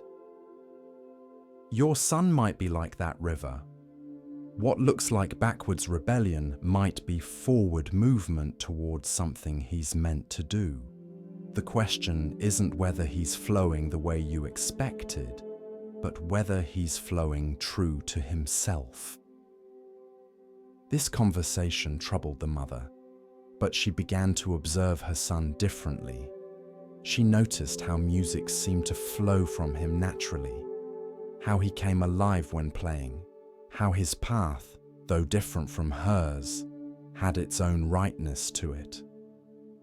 Eventually, though it was difficult, she accepted that his backwards path might be his right path. Word spread about Fumiko's teachings about the backwards river. People began using it as a way to reconsider their own judgments. When someone's path looked wrong, they would ask, "Am I seeing all the forces involved? Or am I judging based on incomplete understanding?" A magistrate applied this thinking to a legal case. A man had broken a law, but when the magistrate investigated deeper, he found forces that explained the law-breaking in a way that changed the judgment entirely. The man wasn't defying order. He was responding to a greater order that the law itself hadn't anticipated. A teacher applied it to a student who learned differently from others. Instead of judging the student as backwards or wrong, the teacher looked for the forces, the different cognitive patterns, the unique intelligences that made the student's apparently backwards approach actually forward for him. Years later, Fumiko's study of the backwards river had become famous beyond the valley. She was invited to give lectures, to advise rulers, to teach scholars. But she always returned to the river itself, watching its apparently impossible flow, using it to remind herself that understanding requires humility, that what appears wrong might be right in ways she hasn't yet grasped. A visiting philosopher asked her, "But aren't some things actually wrong? Doesn't your river teaching lead to excusing everything, to saying nothing is really backwards because we just don't understand the forces?" "No," Fumiko replied carefully. "Some things are genuinely wrong. They're responding to destructive forces like cruelty or ignorance or selfishness. The river teaches discernment, not relativism. It teaches us to look for forces we might not see before judging, but after looking, we still make judgments. The difference is, our judgments are informed by deeper understanding rather than surface appearance." She pointed to the river. "This river looks backwards, but isn't. But if a farmer tried to make his irrigation flow uphill without underground spring pressure, that would be genuinely backwards, genuinely wrong. The teaching isn't that everything is right. The teaching is that apparent wrongness requires investigation before judgment. Some backwards flows are responding to forces we need to understand. Others are just backwards." Tonight, as you rest, you might reconsider things in your life that appear backwards or wrong. Your own path that doesn't match expectations. Other people's choices that confuse you. Circumstances that seem to violate how things should be. Before judging these as wrong, ask, what forces might I not be seeing? What underground pressures might be pushing flow in directions that look impossible, but are actually perfectly natural? The backwards river teaches humility in judgment, curiosity before conclusion, openness to forces you don't yet understand. Not everything that looks wrong is right, but some things that look wrong are responding to reality more accurately than things that look right. The only way to know is to look deeper, to consider forces beyond the obvious, to remain humble about the limits of your understanding. Rest now in acceptance of apparent backwards flows in yourself and others. Let the river run its course, responding to all the forces acting on it, both visible and hidden. Trust that what looks impossible might be possible, that what seems backwards might be forward, that nature is wiser than our quick judgments about what's natural. The river knows where it's going, even when it appears to go the wrong way. Continuing along the path of Zen insight, we pause now to hear a teaching about perception and hidden value. Listen carefully to the next story. In a village where strong winds frequently blew down from the mountains, there was a grove of trees that included many different species. There were tall, rigid pines that stood straight and proud. There were sturdy oaks with thick trunks and strong branches. And among these impressive trees, there grew a single weeping willow, whose branches hung down gracefully, swaying with every breeze. A young carpenter named Riku would come to this grove to select wood for his work. He admired the strong, straight pines and the solid oaks. These were trees that stood firm against the wind, that didn't bend or yield, that maintained their position no matter what the weather came. This, Riku thought, was what strength looked like. The weeping willow he barely noticed, and when he did, he pitied it. Its branches drooped instead of reaching proudly skyward. It swayed and bent with every wind. It seemed weak, yielding, almost pathetic compared to the strong trees around it. Then one year, a great storm came. The wind howled down from the mountains with unprecedented force. The rain fell in sheets.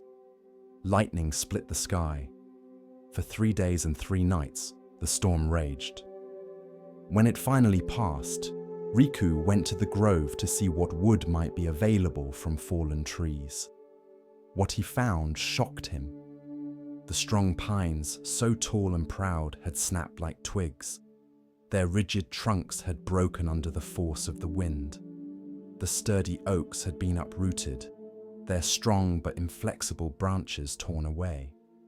All across the grove lay the wreckage of trees that had stood firm, refused to yield, and had been destroyed for their rigidity. But the weeping willow still stood. Its branches, which had seemed so weak because they bent and swayed, had flexed with the wind rather than breaking against it. The tree that had appeared most fragile had survived when all the apparently strong trees had fallen. Riku sat beside the willow, looking at the destruction around it, trying to understand what he was seeing. Everything he thought he knew about strength was being challenged. The rig had broken. The yielding had survived. An old Buddhist nun named Kei was walking through the grove, surveying the damage from the storm. She saw Riku sitting in confusion and joined him. "The storm taught you something," she said. "I don't understand," Riku replied. "The strong trees broke. The weak ones survived. How can that be?" "You're confusing rigidity with strength," Kei said gently, "and flexibility with weakness. These are not the same things."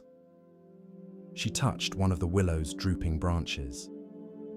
"This tree looks weak because it bends, but bending is what saved it." The rigid trees fought against the wind, trying to stand firm, refusing to yield. And the wind broke them. The willow didn't fight. It bent with the wind, yielded to forces it couldn't resist, and in that yielding, found the strength to survive. Riku listened carefully as Kei continued.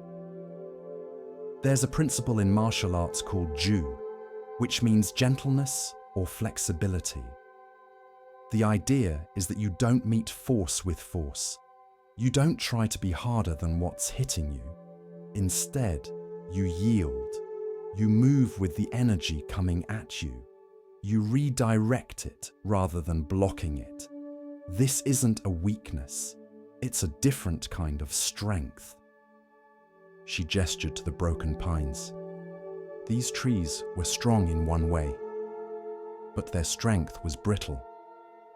They could stand firm against normal winds, but when a force greater than their resistance came, they broke. The willow's strength is different.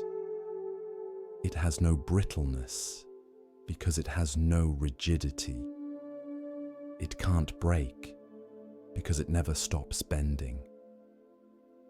Over the following weeks, Riku began to see this principle everywhere.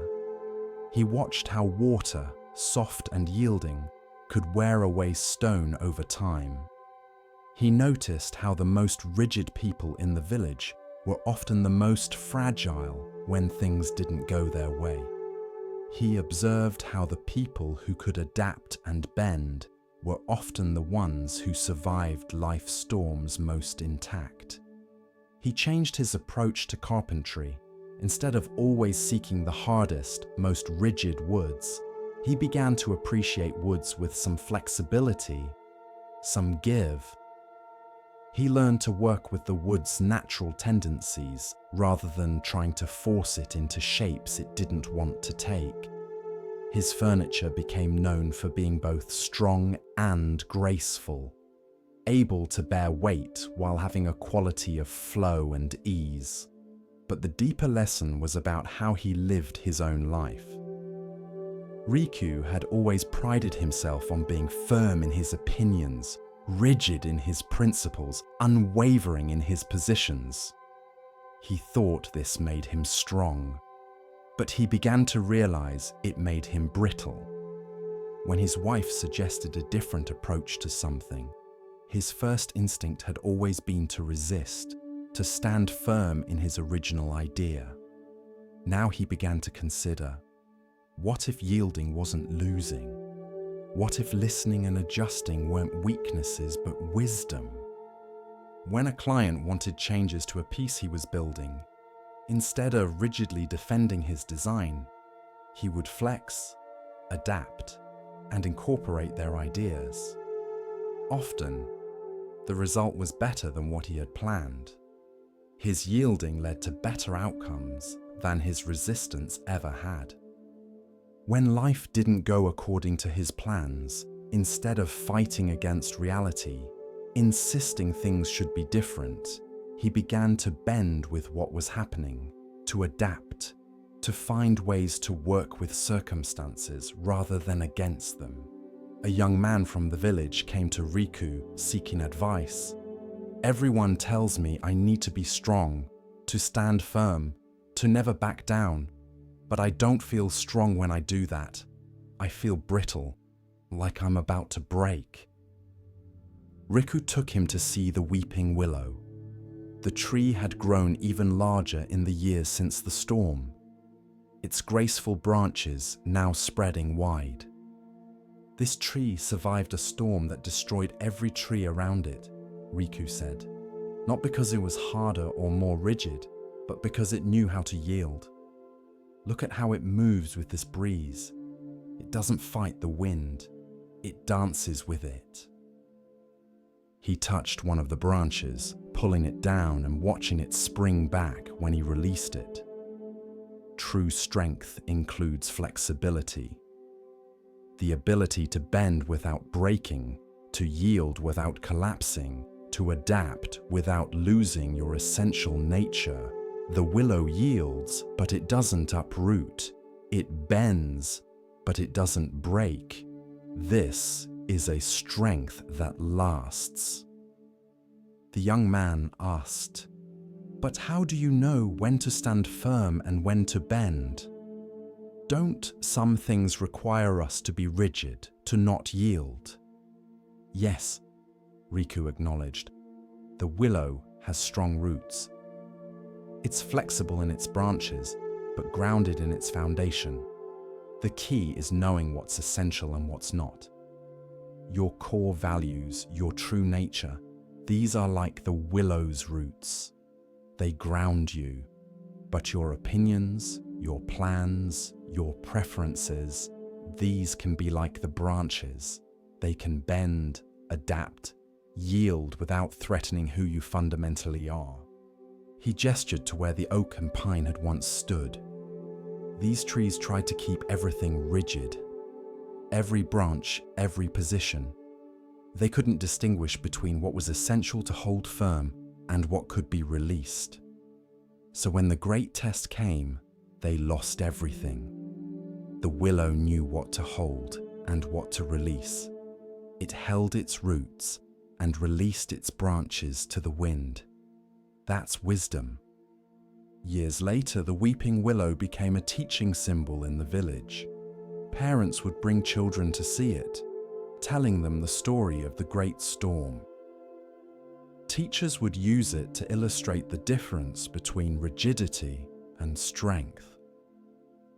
Couples in conflict would sit beneath it, reminding themselves that yielding to each other wasn't losing, but creating a relationship that could weather storms. Riku, now an old man, would still visit the willow regularly. He had learned his lesson deeply. His life had brought many storms, many winds that could have broken him if he had stood rigid against them.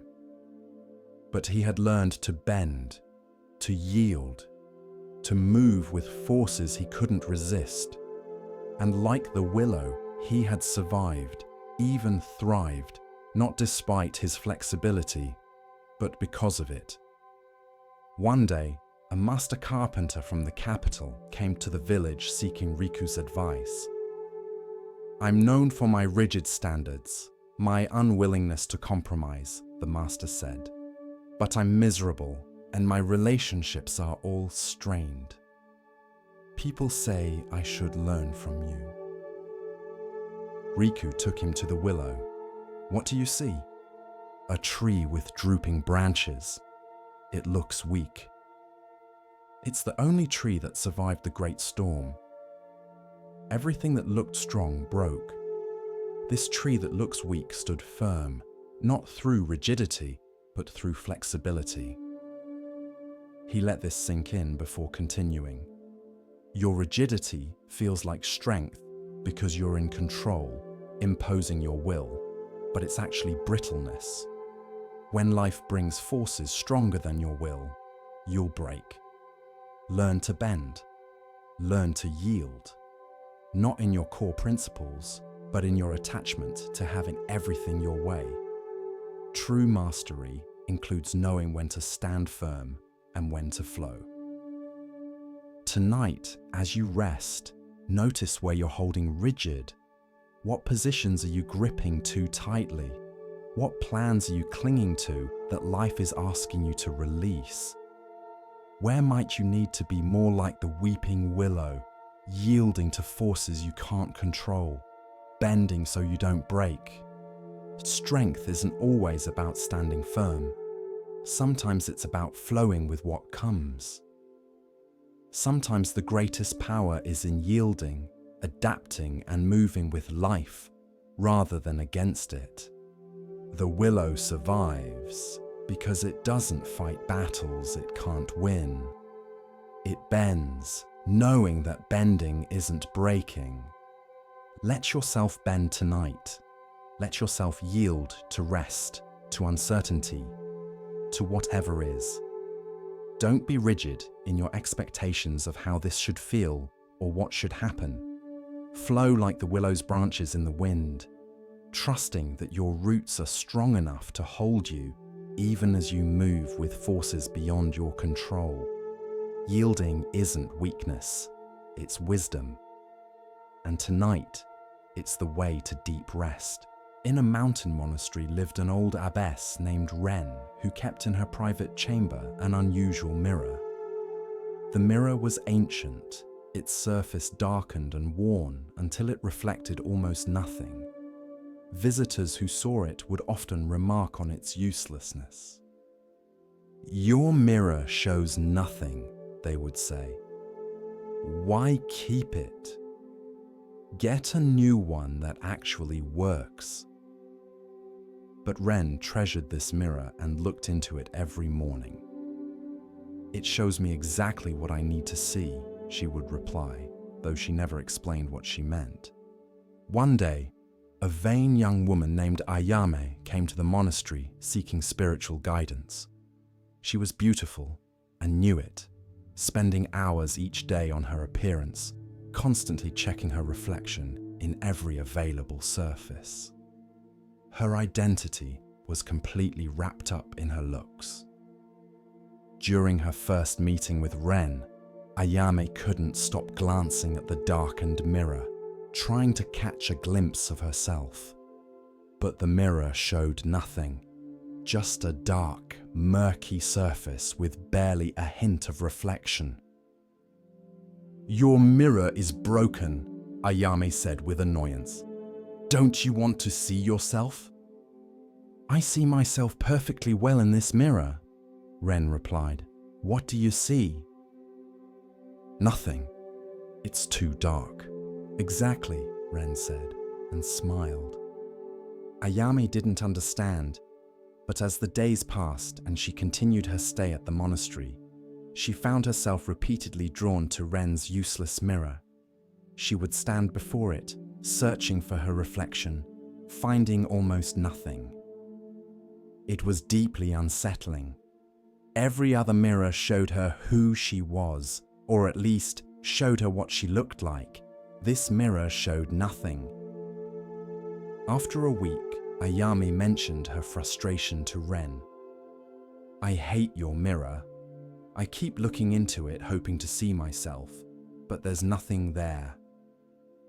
"And what does that nothing teach you?" Ren asked. "That the mirror is broken." "Or that you're looking for the wrong thing," Ren suggested. "Every mirror you've ever looked into has shown you your face, your hair, your features. You've spent years studying that reflection, knowing exactly what you look like. My mirror can't show you that, so it forces you to consider, if you can't see your face, what else might you see? If appearance isn't available, what remains?" Ayame thought about this. When she looked into normal mirrors, she saw features she judged. Eyes too small, nose too sharp, skin not smooth enough. She saw an image she tried to perfect, control, improve. The looking was never really seeing. It was evaluating, criticizing, trying to manage how others would perceive her. But in Ren's dark mirror, there was nothing to evaluate, no features to judge, no appearance to control. Just dark surface and, if she looked very carefully, the barest hint of a form. Not details, just presence.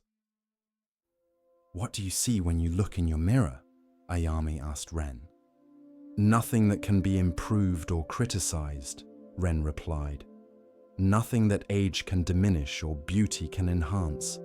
Just the simple fact of being here, looking. The mirror that shows everything tempts you to judge what you see. The mirror that shows nothing releases you from judgment." She came to stand beside Ayame before the dark mirror. "Look at us now, standing here together. Can you see our faces?" "Barely," Ayame admitted. "Can you tell which of us is more beautiful?" "No." "Can you see our ages, our features, the details that usually define us?" "No." "Then we stand equal before this mirror," Ren said. "Not as beautiful or plain, young or old, but simply as two beings, present in this moment. The mirror that shows nothing strips away all the superficial ways we distinguish ourselves and leaves only the essential fact: we are here." Over the following weeks, Ayame found herself looking into Ren's mirror more than any of the clear mirrors in the monastery. At first, this puzzled her. Why would she choose the mirror that showed nothing? But gradually she understood. She was tired of the constant judgment that came with seeing her reflection clearly. Tired of always evaluating, always trying to improve. always wondering if she looked acceptable. The dark mirror gave her relief from all that. It let her be present without being perceived, even by herself. It let her exist without the burden of appearance. "I think I'm beginning to understand," Ayame told Ren one morning.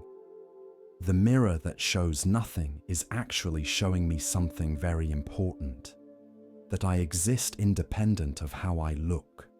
That there's a me underneath or beyond appearance. I've spent so many years focused on my reflection that I forgot there's someone doing the looking." Ren nodded with satisfaction.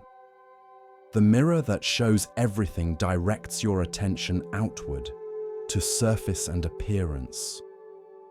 The mirror that shows nothing directs your attention inward, to the awareness that's looking. One mirror shows you an object to be evaluated. The other mirror reveals you as a subject who is aware." She touched the darkened surface gently. "Most people think a mirror's value is in how clearly it reflects. But sometimes a mirror's greatest value is in what it doesn't show. The absence of reflection can teach what the presence of reflection never could."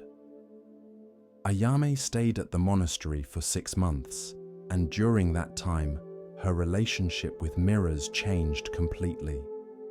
She no longer felt compelled to check her reflection constantly. When she did look in clear mirrors, she no longer saw an image to be judged, but simply a face, no more or less significant than any other face. "Your dark mirror freed me," she told Ren when she prepared to leave. "I thought I needed to see myself clearly to know who I was, but actually, seeing myself clearly kept me trapped in appearance, in judgment, in the endless work of managing how I looked. Your mirror that showed nothing helped me discover the me that exists beyond appearance." After Ayame left, other students asked Ren about the mirror's teaching. "Why not just remove all mirrors?" one asked. "If the point is to free people from attachment to appearance, why have mirrors at all?"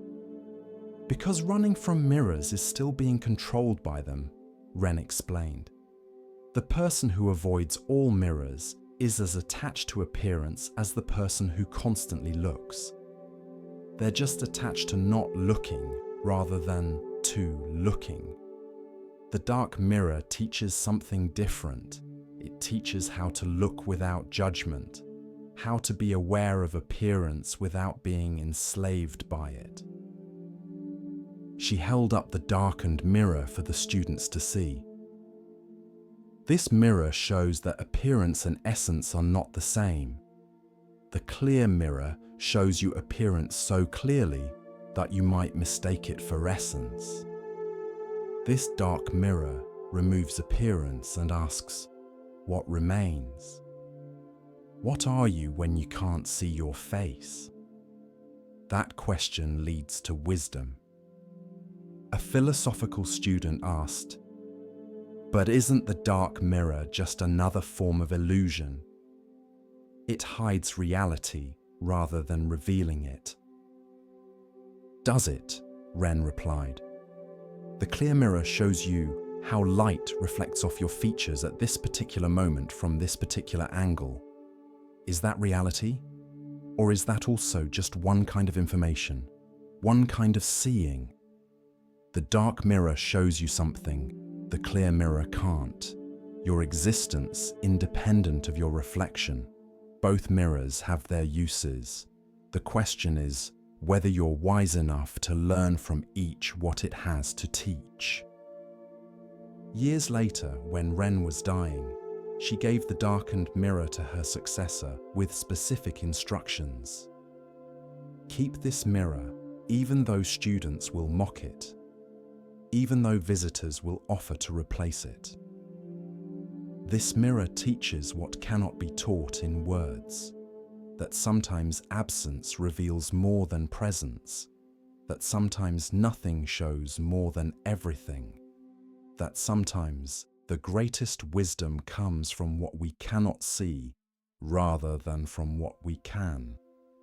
Tonight, as you rest, you might imagine looking into a mirror that shows nothing, not because the mirror is broken, but because it's teaching you something that clear mirrors never could. Without your reflection to evaluate and judge, what remains? Without your appearance to manage and improve, who are you? The mirror that shows nothing is inviting you to meet yourself beyond surface, beyond image, beyond all the ways you've learned to see yourself through others' eyes. In the dark mirror, there's just presence, just awareness, just the simple fact of being here without needing to look any particular way. Rest now in the dark mirror's teaching. Let yourself be unseen, unreflected, undefined by appearance. Let yourself exist in the space beyond image, where judgment can't reach, where evaluation has no meaning, where you simply are without needing to be any particular way. The mirror shows nothing, and in that nothing, everything essential is revealed. Sleep in that revelation tonight. As we drift deeper into the still waters of Zen, a quiet teaching begins to rise, one that speaks of clarity and of value not always seen. Listen gently now. The next story begins. At the edge of a village stood a house whose small garden received almost no direct sunlight. Tall buildings on either side cast shadows that leave the garden in shade for all but an hour each day. The previous owners had tried repeatedly to grow sun-loving flowers and vegetables, but everything either died or grew weak and spindly, stretching desperately toward the brief sliver of light. When Yuki moved into the house, neighbors warned her about the garden. "Nothing grows there," they said. "The shade is too deep. Better to pave it over and use it for storage." But Yuki looked at the shaded space differently. "It's not that nothing can grow here," she said. "It's that sun-loving plants can't grow here. The garden isn't bad. It's just suited for different things than the previous owners were trying to grow."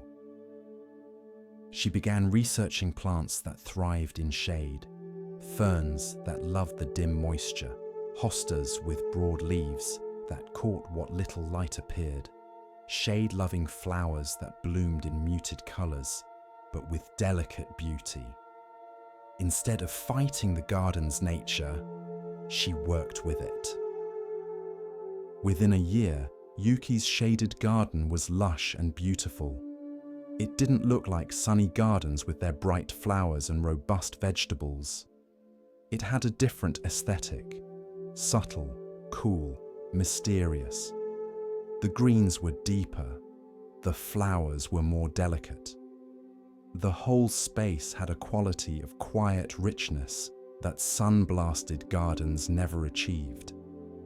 Neighbors who had declared the space hopeless came to see what Yuki had created. They were amazed, though some were still dismissive. "It's pretty," one neighbor said, "but it's not a real garden. Real gardens have tomatoes and sunflowers and bright colors.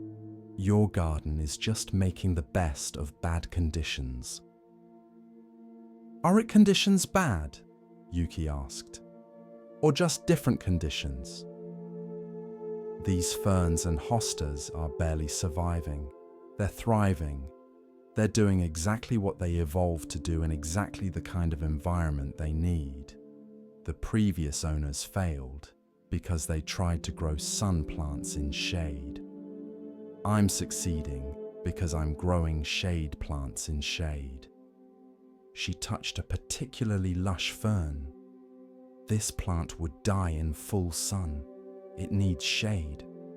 For this fern, my garden isn't difficult conditions.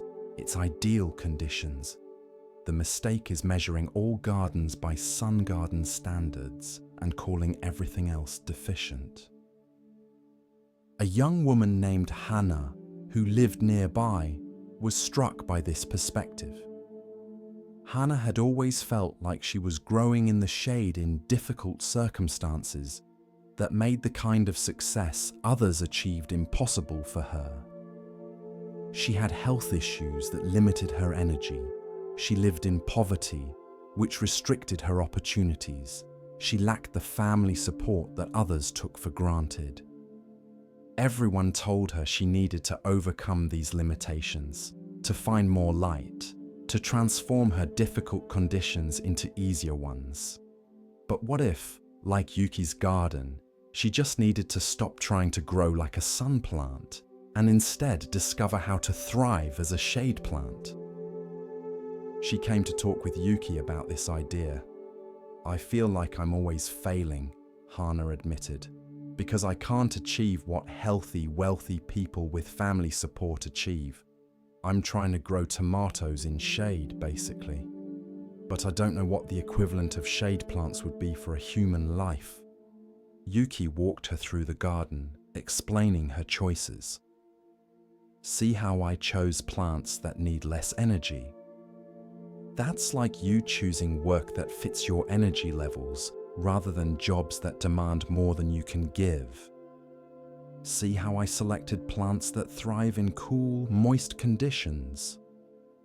That's like you finding strengths that develop specifically because of your limitations, not despite them." She pointed to a particularly beautiful shade flower.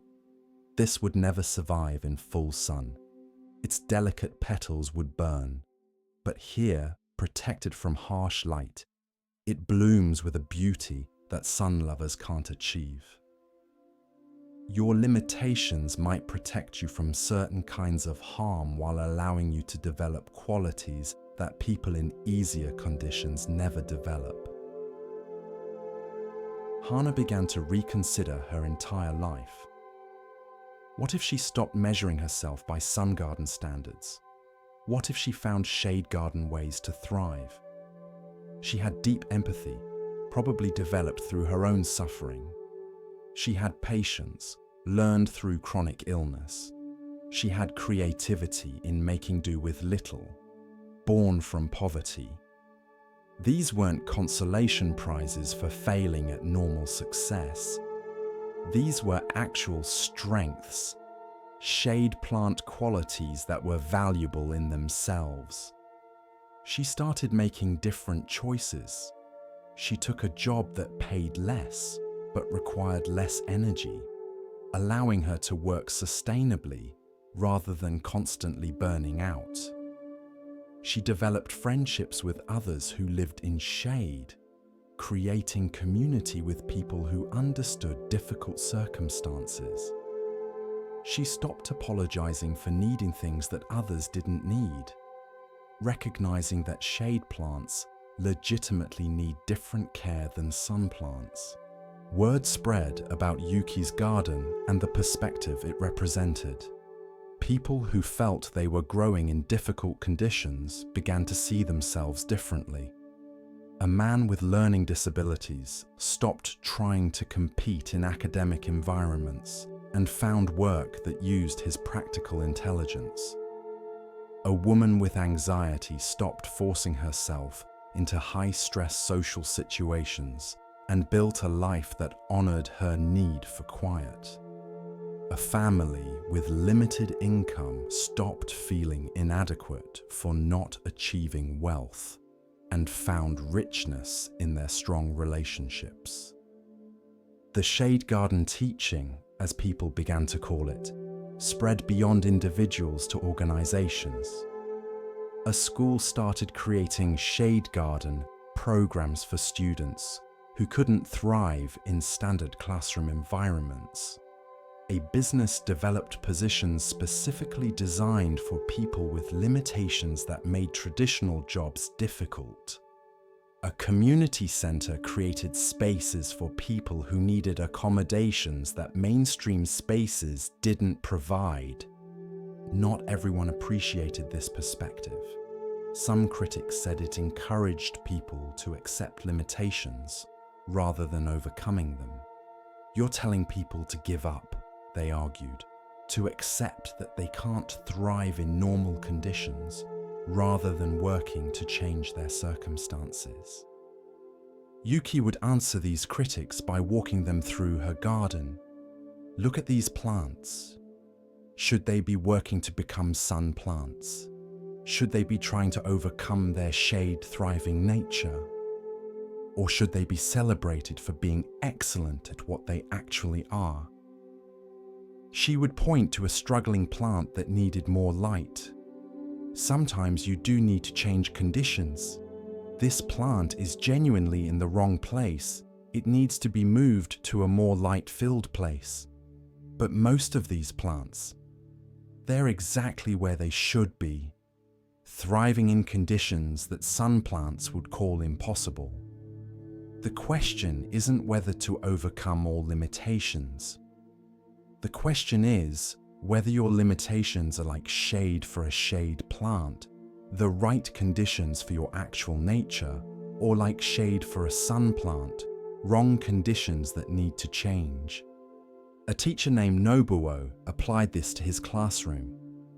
He stopped trying to make all students thrive in the same way.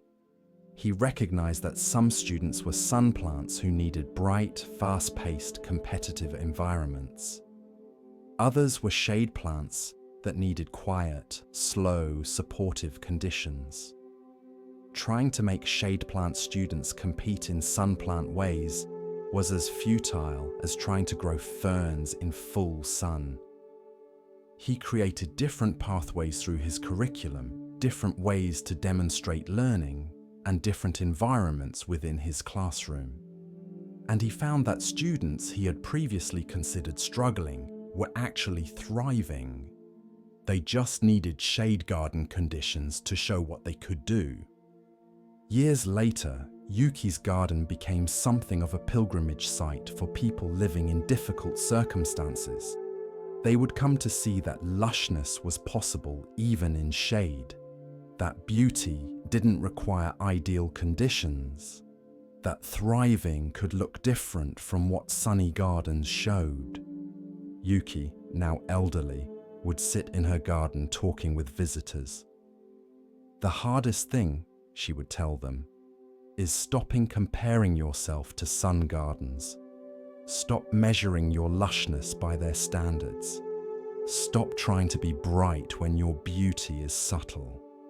Once you accept that you're a shade garden, once you stop apologizing for it and start working with it, you discover possibilities you never knew existed. She would touch the ferns and hostas she had planted decades earlier, now mature and magnificent. These plants are barely surviving in bad conditions. They're thriving in ideal conditions for their nature. The shade isn't their obstacle, it's their element. And the same might be true for you. Tonight, as you rest, you might reconsider the shade you're growing in. The difficult conditions you've been taught to see as obstacles might actually be the right environment for who you actually are. Not who you think you should be, not who sun gardens demand, but who you actually are. Stop trying to grow sun plants in shade. Stop measuring yourself by standards designed for different conditions. Start asking, what does thriving look like for a shade plant? What can I grow that loves these exact conditions? What beauty can emerge specifically because of these limitations, not despite them? Rest now in your shade garden. Let yourself be a fern, a hosta, a delicate shade flower. Stop burning yourself trying to bloom in full sun. Sink into the cool moisture of your actual conditions and discover what wants to grow there. Shade isn't a deficiency. It's just a different light. And different light creates different beauty. Trust that yours is worth growing. There was a master calligrapher named Yukiko who had devoted her entire life to the art of beautiful writing. For 60 years, she had practiced daily, creating works that were displayed in temples and palaces throughout the land. Her characters were considered the finest of her generation. But as she grew old, her hands began to shake. The tremor was slight at first, barely noticeable, but gradually it worsened, until she could no longer create the smooth flowing lines that had been her signature. The characters she wrote became jagged, uneven, broken by the involuntary movements of her aging hands. Yukiko was devastated. Calligraphy was not just her work, it was her identity, her life's purpose. She had defined herself through her art for 60 years. Now, unable to produce the quality of work she had maintained for decades, she felt her life was over. If she couldn't create beautiful calligraphy, what was she? She stopped taking commissions. She stopped teaching students. She sat in her studio, staring at blank paper, unable to bring herself to create imperfect work. Each day felt like waiting for death, as if her life had ended, even though her body continued. One day, a young calligrapher named Kenji came to visit her. He had studied her work and wanted to meet her before she died, as he had heard she was no longer creating. "Master Yukiko," he said, bowing deeply, "please, will you show me how you create such beautiful work?" "I can't," Yukiko replied bitterly. "My hands shake. I can no longer do what I once did. My time is over." "Show me anyway," Kenji persisted. "Show me what you do now, even if it's not what you once did." Reluctantly, to satisfy this persistent young man, Yukiko took up her brush. Her hand trembled as she moved it across the paper. The line broke and wavered. The character she was forming looked nothing like the smooth, perfect characters she had created for 60 years. But Kenji was staring at it with wonder. "This is extraordinary." "It's broken," Yukiko said. "It's everything I spent my life learning not to do." "It's alive," Kenji replied. "Your old work was perfect, but this has something your perfect work didn't have. It has a vulnerability. It has humanity. It shows the reality of the hand that made it, the tremor that comes with age, the imperfection that comes with being human. It's no less beautiful. It's beautiful in a different way." He pointed to specific places where the line broke. "See how this break creates a pause, a breath? See how this wobble adds energy, movement? You couldn't create these effects intentionally. They come from not being able to control everything, from allowing the reality of your condition to show." Yukiko looked at her shaky calligraphy with new eyes. She had been seeing only what it wasn't: smooth, controlled, perfect. She hadn't been seeing what it was: authentic, immediate, marked by the truth of her aging body. "You're saying my shaking hands aren't ending my art?" she asked. "They're changing it." "They're revealing a new possibility," Kenji said. "You've mastered perfection. You spent 60 years learning complete control. Now you're learning something else. How to create beauty without control. How to let your limitations become part of your art rather than obstacles to it. This isn't an ending. This is a beginning." Over the following months, Yukiko began to explore what Kenji had called a beginning. She stopped trying to fight against her tremor and started working with it. She let the shakiness show, Let the broken lines be part of the aesthetic. Let her aging hands tell their own truth. The work she created was unlike anything she had done before. It had a raw quality, an honesty, a profound beauty that came from acceptance rather than mastery. People who saw it were moved in ways they couldn't quite explain. It touched something in them that perfect calligraphy never had. "Your new work feels more human," one viewer said. The perfection was impressive, but this is relatable. This shows struggle and acceptance. This shows life as it actually is, not as we wish it to be. Other aging artists heard about Yukiko's transformation and came to see her. They too had been treating their declining abilities as endings, as tragedies that marked the end of their creative lives. Yukiko showed them something different. "What you call an ending is just a transition," she told a painter whose eyesight was failing. "You've lost what you had, yes, but loss creates space for something new. If you spend all your time mourning what's gone, you'll never discover what's trying to arrive." She showed them her shaky calligraphy. "These tremors would have horrified me 5 years ago. I would have hidden this work in shame. But I've learned that every ending contains a beginning. My hand's steady control had to end before I could begin learning to create beauty from their unsteady truth." A sculptor whose arthritis had made detailed work impossible asked, "But how do you accept the loss? How do you stop grieving what you can no longer do?" "I still grieve it sometimes," Yukiko admitted. "I still miss the feeling of complete control, the satisfaction of executing exactly what I envisioned. But I've discovered something. The part of me that created perfect calligraphy was actually quite limited. It could only create what I consciously intended. Now, with my shaking hands, I create things I never could have planned. The imperfection introduces an element beyond my control, and that element often produces more interesting results than my intentions ever did." She held up a piece of her new work. "See this character?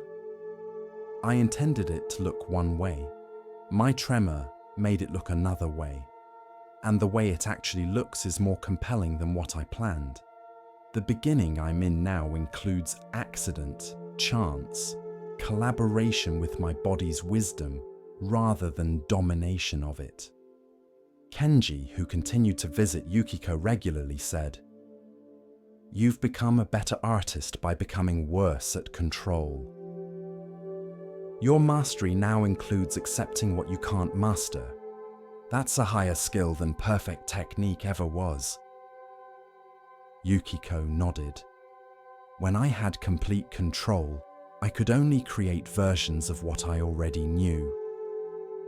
Now, with partial control, I'm discovering things I didn't know were possible. The ending of my old art was the beginning of art I couldn't have created any other way." A Zen master who collected calligraphy commissioned a piece from Yukiko. When she delivered it, with all its shaky lines and broken strokes, he hung it in his meditation hall's place of honor. "This shows the essence of Zen," he told his students. "Perfection is static, fixed, dead. This work is dynamic, alive, accepting of change and impermanence." The master's tremor isn't a flaw in the work. It's the work teaching its deepest truth. That beauty includes imperfection. The endings contain beginnings. That loss creates space for discovery. Yukiko lived another 15 years, creating what many considered her finest work during this period. Critics called her late style revolutionary, noting how it had influenced a generation of younger artists. to embrace imperfection and vulnerability in their work. When she finally died at 85, still creating tremor-marked calligraphy to the end, her students gathered to remember her. They spoke of her two periods, the 60 years of perfect control and the 15 years of acknowledged tremor. "Which period was greater?" a young student asked. An older student replied, "She was always great." But she became wise only in her second period, when she learned that endings contain beginnings. When she discovered that what you lose forces you to find what you didn't know was there. When she understood that every door that closes reveals another door you weren't seeing before. Tonight, as you rest, what endings are you mourning? What losses are you treating as pure conclusions with nothing beyond them? What abilities, relationships, or circumstances have ended that you're grieving, as if ending means death rather than transition? Every ending contains a beginning you can't see yet. The closing of one possibility opens others that couldn't have opened if the first possibility had continued. Your losses aren't just subtractions. They're also additions of space, of new potential, of directions you couldn't have gone while the old way remained available. What's ending in you right now isn't your conclusion, it's your transition. Something is completing, so something else can begin. The tremor that seems to be ruining your perfect lines is actually creating new kinds of beauty you couldn't have achieved through control alone. Rest now in acceptance of endings as beginnings in disguise. What's leaving is making room. What's breaking is revealing. What's ending is beginning, just not in ways you can recognize yet. Trust the ending. It knows what it's doing. Every conclusion contains a hidden opening, and you're moving toward it even as you mourn what's closing behind you. Sleep now in the space between ending and beginning, knowing that this space itself is fertile ground where something unexpected and beautiful is already starting to grow. With each breath, we continue our journey through the wisdom of Zen, where the smallest stone may hold the greatest truth. Here starts the next story. There was a ship's navigator named Takeshi who prided himself on never losing his way. He had sailed the coastal waters for 20 years, and in all that time, he had never once deviated from his intended course. He relied on a compass that had been given to him by his father, a master navigator, and this compass had never failed him. Takeshi's confidence in his navigational abilities was absolute. He knew exactly where he was at all times, could calculate his position by the stars, by the currents, by the wind. His captain trusted him completely, and other sailors spoke of Takeshi as someone who could navigate through the darkest night or the heaviest fog without ever being uncertain of his position. But one day, during what should have been a routine voyage along a familiar coast, something happened that shattered Takeshi's certainty. His compass began behaving strangely. The needle wavered, spun unpredictably, and then stopped working entirely. When Takeshi tried to get his bearings from the stars, heavy clouds covered the sky. The familiar landmarks he usually used were hidden by an unusual mist. For the first time in 20 years, Takeshi was lost. His initial reaction was panic. Without his compass, without his usual reference points, he felt completely disoriented. The ship was still moving, but he had no confidence in the direction they were heading. Every decision felt uncertain. Should they continue forward or turn back? Should they anchor and wait for the fog to clear? or try to push through. The captain came to find him. "Takeshi, what's our position?" "I don't know," Takeshi admitted, the words painful to say. "My compass is broken. I can't see the stars. The landmarks are hidden. Captain, I'm lost." The captain was quiet for a moment, then said something unexpected. "Good. Maybe now you'll actually see where we are." Takeshi was confused. "But I don't know where we are."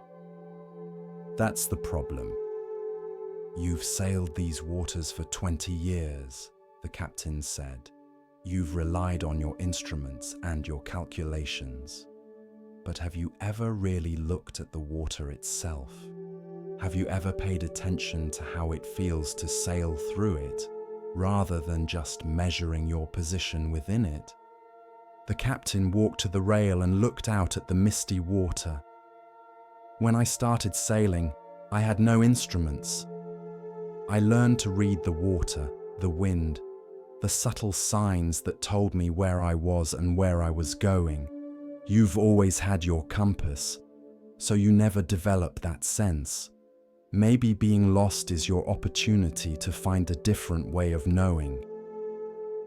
Takeshi wanted to argue, but the truth was they had no choice.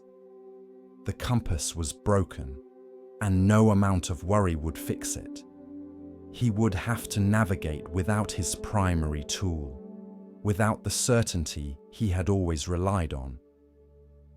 So he began to pay attention in ways he never had before. He noticed the color of the water, which changed subtly with depth and seafloor composition. He felt the temperature of the wind on his face, which varied based on what land masses it had passed over. He watched the patterns of seabirds, which could indicate proximity to shore. He listened to the sound of the waves against the hull, which changed depending on bottom depth and current patterns. All of these signs had always been there. He just had never needed to notice them because his compass had told him everything he thought he needed to know. Now, forced to rely on more subtle indicators, he discovered a whole language of navigation he had been blind to. After several hours of this intense attention, Takeshi realized something.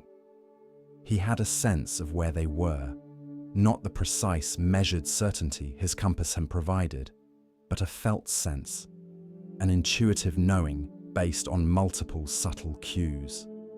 It wasn't as comfortable as the false certainty his compass had given him, but it felt more real, more connected to the actual experience of being on the water. He gave the captain his best estimate of their position and the direction they should sail. "Are you sure?" the captain asked. "No," Takeshi admitted, "but I'm not completely lost either.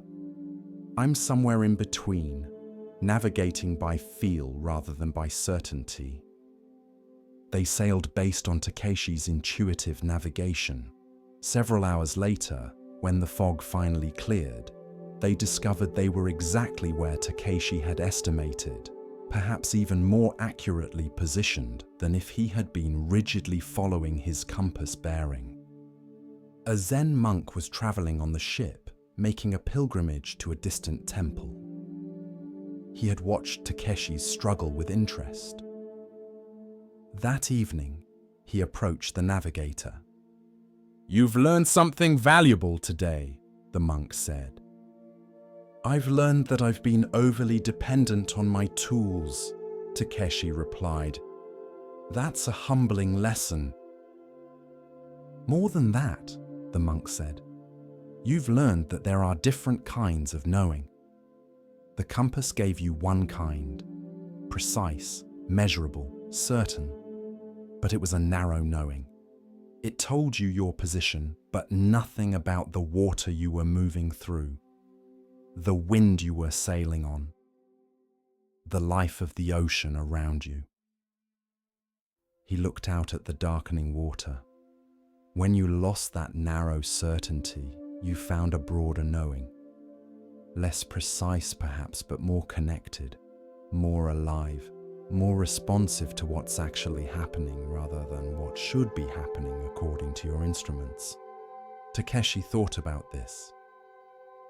But isn't certainty important? Don't we need to know where we are? There are different kinds of certainty, the monk replied. The compass gave you the certainty of measurement. But measurement isn't the same as understanding. Today, without your compass, you develop the certainty of relationship. You know where you are not because an instrument tells you, but because you're in relationship with the water, the wind, the birds, all the subtle signs. This kind of knowing is less precise but more intimate. Over the following days, even after Takeshi had replaced his broken compass with a new one, he found himself relying on it less. He had discovered that he could navigate by reading the signs around him, by paying attention to subtle cues, by trusting his felt sense of position and direction. The compass was useful for confirmation, but he no longer needed it as his primary tool. Other navigators noticed the change in Takeshi's approach. He seemed more relaxed, more connected to the sailing itself, rather than anxiously checking his instruments every few minutes. Younger navigators would ask him for advice. The most important thing, Takeshi would tell them, is to not become so dependent on your tools that you lose your own capacity to sense and understand. Tools are useful, compasses are valuable, but if you rely on them exclusively, you become helpless when they fail.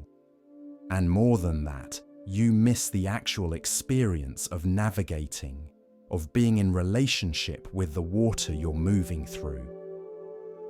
He would tell them about the day his compass broke. I thought I was lost, and in one way I was. I had lost my usual certainty, my measured precision. But in another way, I found something I had been missing for 20 years.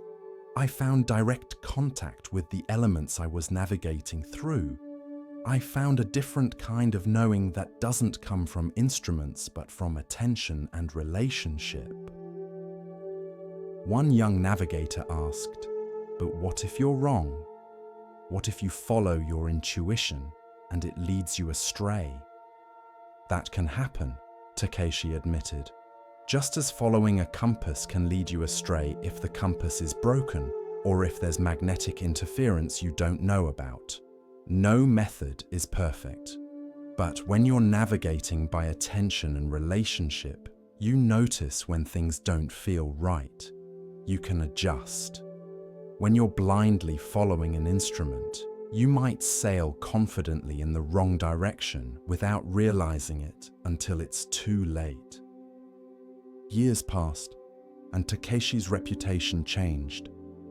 Instead of being known as the navigator who never lost his way, he became known as the navigator who could find his way even when lost. People understood there was a difference, and the second reputation was actually more valuable. A merchant who hired Takeshi for a difficult voyage once asked him, "What happens if we get lost?" Takeshi smiled. "We probably will get lost at some point. Weather changes, conditions shift, instruments fail. But being lost isn't the problem. Staying lost is the problem. And I've learned how to find my way even when the usual markers are gone.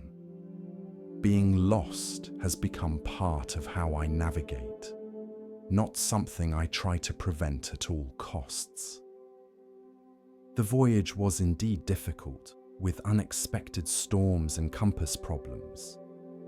But Takeshi navigated through all of it, sometimes with certainty, sometimes with intuition, sometimes acknowledging that he wasn't sure but making his best estimate based on all available information. The ship arrived safely, and the merchant was impressed. "You seem comfortable with uncertainty," the merchant observed. "I've learned to be," Takeshi replied. "Certainty is valuable when you can have it, but most of life involves some degree of uncertainty, some degree of not knowing exactly where you are or where you're going. The question is whether that uncertainty paralyzes you or whether you can navigate through it, using whatever signs are available, trusting your judgment, adjusting as you go." He looked out at the harbor where they had docked. "That day my compass broke was one of the most important days of my sailing life. It forced me to develop capacities I had been neglecting. It taught me that there are many ways of knowing, and the most precise isn't always the most useful. It showed me that being lost can be the beginning of finding a better way." The merchant nodded thoughtfully. "I think I've been sailing through my business life the same way you used to sail, following my instruments, my plans, my certainties. And when things don't go according to plan, when my compass breaks, I panic. Maybe I need to learn what you learned." "Maybe you do," Takeshi agreed. "Maybe we all do. Because life is going to break our compasses. It's going to take away our certainties and our familiar reference points. The question is whether we fall apart when that happens, or whether we discover we have other capacities, other ways of knowing, other methods of finding our way. Tonight, as you rest, you might consider what compasses have broken in your life. What certainties have you lost? What familiar reference points are no longer available? These losses can feel frightening, disorienting, like being lost at sea without navigation tools. But what if being lost isn't the disaster you think it is? What if it's an opportunity to develop new capacities, to discover ways of knowing and navigating that you've been neglecting? What if the broken compass is forcing you to pay attention in new ways, to trust senses you've been ignoring, to find your way through relationship and intuition rather than measurement and certainty? You don't need to know exactly where you are right now. You don't need perfect clarity about your direction.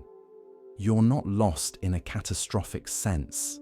You're just navigating without your usual instruments, which means you have to pay attention more closely, trust yourself more deeply, be more present to subtle signs and signals. Rest in the uncertainty tonight. Let yourself not know. Let yourself be somewhere between lost and found, navigating by feel, trusting that you have capacities beyond your usual tools. The compass will break sometimes. That's not failure. That's life inviting you to find a different way, a deeper way, a way that connects you more intimately with the journey itself. You know more than you think you know. You can find your way even when you can't measure your position. Being lost is just another form of navigation, one that requires more attention, more presence, more trust. And sometimes, being lost leads you to places you never would have discovered if you had stayed on your carefully plotted course. Sleep now in the uncertainty. You don't need a compass to rest. You don't need to know where you are to be okay right here.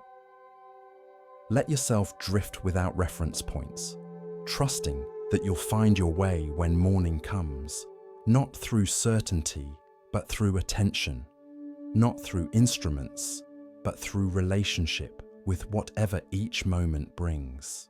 The path of Zen unfolds like morning mist, soft and patient. In this next tale, we are invited to see, beyond appearance, into essence. Listen carefully to the next story. On the coast of a small fishing village, there lived an old fisherman named Takeshi who had cast his nets into the sea for more than 50 years. While other fishermen in the village would return each day with boats full of fish, Takeshi's catch was often modest. Yet he seemed more content than any of them, humming to himself as he mended his nets, smiling at the horizon as if it were an old friend. The other fishermen couldn't understand it. They had newer boats, stronger nets, better equipment. They worked longer hours, went farther out to sea, employed every technique they knew to maximize their catch. Yet they always seemed worried about competition, worried about the weather, worried about next season, worried about whether they were catching enough. One day, a young fisherman named Hiro, ambitious and frustrated by his own mediocre catches despite his hard work, approached Takeshi as the old man sat mending his net on the dock.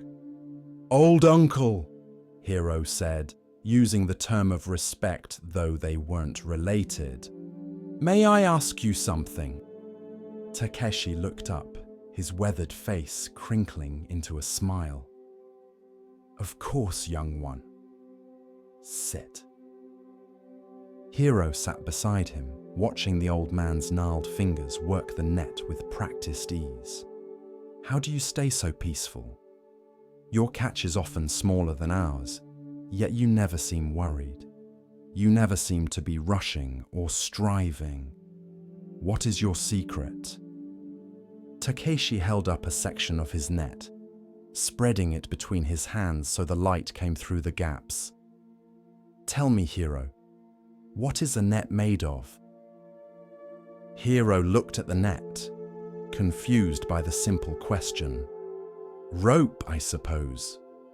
Woven rope with knots." "Look closer," Takeshi said, shaking the net gently. "What else do you see?" Hiro studied it more carefully. The rope formed a pattern, yes, but between each strand. "Holes," he said. "The net is full of holes." "Exactly," Takeshi said, his eyes twinkling. "A net is more hole than rope, yes. The holes are what make it a net. Without the holes, it would just be a sheet of cloth, useless for catching fish." "I don't understand what this has to do with my question." Takeshi set down the net and looked out at the water. "When I was young, like you, I wanted to catch every fish in the sea. I would cast my net and then grip the ropes so tightly, pulling hard, afraid that fish would escape. My hands would bleed from holding so tight. My arms would ache from pulling so hard. And you know what happened?" "What?" "The fish would sense the violence of it, the desperation. The net would move through the water roughly, and fish would avoid it. Or they would escape through holes that my tight gripping actually made larger. The harder I tried to hold everything, the more I lost." Hiro leaned forward, interested now. "One day," Takeshi continued, "I was very tired. My hands hurt. My heart hurt from constant worry. I cast my net almost carelessly, too exhausted to grip tight, too worn out to pull hard. I just let the net sink naturally, let the current move it gently, and pulled it back with soft hands. And that day, my catch was the best I'd ever had." "I don't see how that's possible," Hiro said. "If you don't hold tight, won't everything escape?" Takeshi picked up the net again. "Watch." He held one section very tightly in his fist. "When I clench like this, look what happens to the net. The holes close up, the rope bunches. The net becomes smaller, more rigid. Now watch." He opened his hand, holding the net loosely across his palm. "See? The holes open, the net expands. It becomes larger, more flexible. It can hold more because I'm holding it less. He let the net rest on his lap and looked at Hero with those eyes that had seen half a century of sunrises over water. This is true for fish, and it's true for everything else in life. The tighter we grip, the more we lose. The more desperately we hold on, the more brittle things become. But when we hold loosely, gently, with open hands, things stay naturally. "But isn't that risky?" Hero asked. "What if everything falls through?" "What is falling through right now?" Takeshi asked gently. "You have a boat. You have nets. You have your health. You have this sea. What exactly are you afraid of losing that you don't already risk losing by worrying about it constantly?" Hero had no answer. He realized he spent so much energy protecting what he had, so much effort trying to guarantee future security, that he was exhausted and unhappy even though nothing had actually gone wrong yet. "I see in you what I was," Takeshi said. "You grip your life with tight fists. Your boat, your catch, your reputation, your future. You're trying to hold all of it so tightly that your hands hurt and your heart is tired. But you cannot control the sea. You cannot control the fish. You cannot control tomorrow. The only thing your tight grip accomplishes is making you suffer today." "So what should I do?" Hero asked. "Cast your net with care, but without desperation. Pull it back with attention, but without force. Let the sea be the sea. Let the fish be the fish. Do your work, do it well, but hold the results loosely. Some days the catch will be good, some days it will be modest, some days the net will come back empty.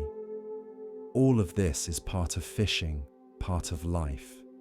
When you stop fighting against this truth, when you stop gripping so tightly, something relaxes. And often, that's when everything you need comes naturally." Hero sat with this teaching for a long time, watching the waves, feeling the truth of it settle into his bones. He thought about how tightly he had been holding everything in his life, his ambitions, his worries, his plans, his fears. His whole body ached from the effort of it.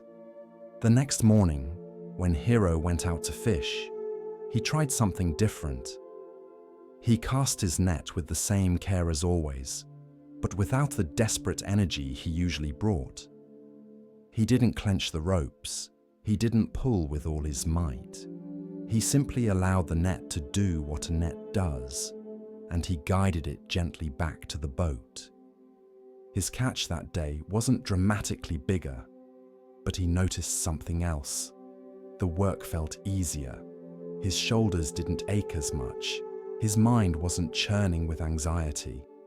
And when some fish escaped through the holes, which they always did, which they always would, he didn't feel it as a personal failure. It was just fish being fish. Over time, Hero's entire approach to fishing changed. And gradually, his entire approach to life changed with it. He held his plans more loosely. He gripped his expectations less tightly. He let people in his life be who they were without trying to control them. He stopped trying to grip the future with tight fists. Years later, young fishermen would come to Hero, asking the same question he had once asked Takeshi, and he would show them a net, spreading it in the light, teaching them about the holes that make it work. "Life is like this net," he would say. "It's mostly empty space, mostly things we cannot hold or control. And that's not a problem. That's what makes it work. Hold everything loosely, your work, your relationships, your achievements, your plans. Hold them with care, yes, but without that desperate grip that closes up the holes and makes everything smaller, harder, more brittle. Open your hands. Let life flow through them. You'll lose some things, yes, but you'll find you can hold so much more when you stop holding so tightly. Tonight, as you prepare for rest, you might notice where you're gripping too tightly. What are you holding with clenched fists? What are you trying to control that cannot be controlled? What would happen if you opened your hands just a little and held everything more gently? The net of your life is mostly holes, mostly space, mostly mystery. This is not a flaw in the design. This is what makes it work. Hold it loosely. Let the holes be holes. Let some things escape. You cannot catch everything, and you were never meant to. But what stays when you hold it gently stays because it wants to, not because you forced it. And that makes all the difference. In a mountain monastery, there hung an ancient bronze bell in the temple courtyard.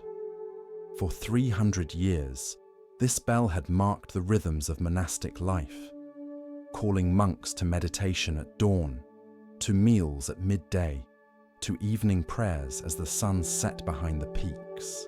Its deep, resonant tone could be heard throughout the valley, a voice of bronze that spoke of continuity, of tradition, of the sacred order of things.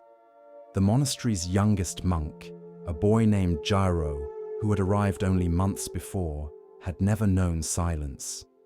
He had grown up in a busy city where noise was constant. Street vendors calling, cartwheels clattering, neighbors arguing, merchants haggling, temple bells of a dozen different shrines all competing to be heard. When he came to the monastery, that single bell had seemed like a blessing. Just one sound, pure and clear, marking time with dignity. But Jiro took the bell for granted. He had heard it so many times that he no longer really heard it at all. It was just background, just part of the environment, no more remarkable than the sound of wind or the call of birds. When it rang for dawn meditation, he would stumble from his sleeping mat, still half asleep. When it rang for meals, he was often already hungry and irritated by the wait. The bell was just a signal, a command, nothing more. One autumn, the monastery's abbot, a man named Eshun, who rarely spoke but seemed to notice everything, made an unusual decision. Without explanation or announcement, he ordered that the bell should not be rung. Not for one day, but indefinitely. The bell ringer, a senior monk who had performed this duty for 20 years, looked confused but obeyed. The next morning, Jiro woke in darkness, unsure of the time. He lay there waiting for the familiar sound that would tell him dawn had arrived, that it was time to rise, time to begin the day. But no sound came. He waited longer, growing anxious. Had he somehow slept through it? Was he late? Would he be in trouble? Finally, he stumbled out into the courtyard and found other monks there, all looking similarly confused. Some had woken too early and been waiting. Others, like Jiro, had woken late, uncertain. Master Eshun appeared and said only, "No bell today. Perhaps no bell tomorrow. We shall see. Now please sit for meditation." They sat, but Jiro found it almost impossible to concentrate. He kept listening for the bell. His body expected it. His mind waited for it. Even though he knew it wouldn't ring, he couldn't stop anticipating its sound.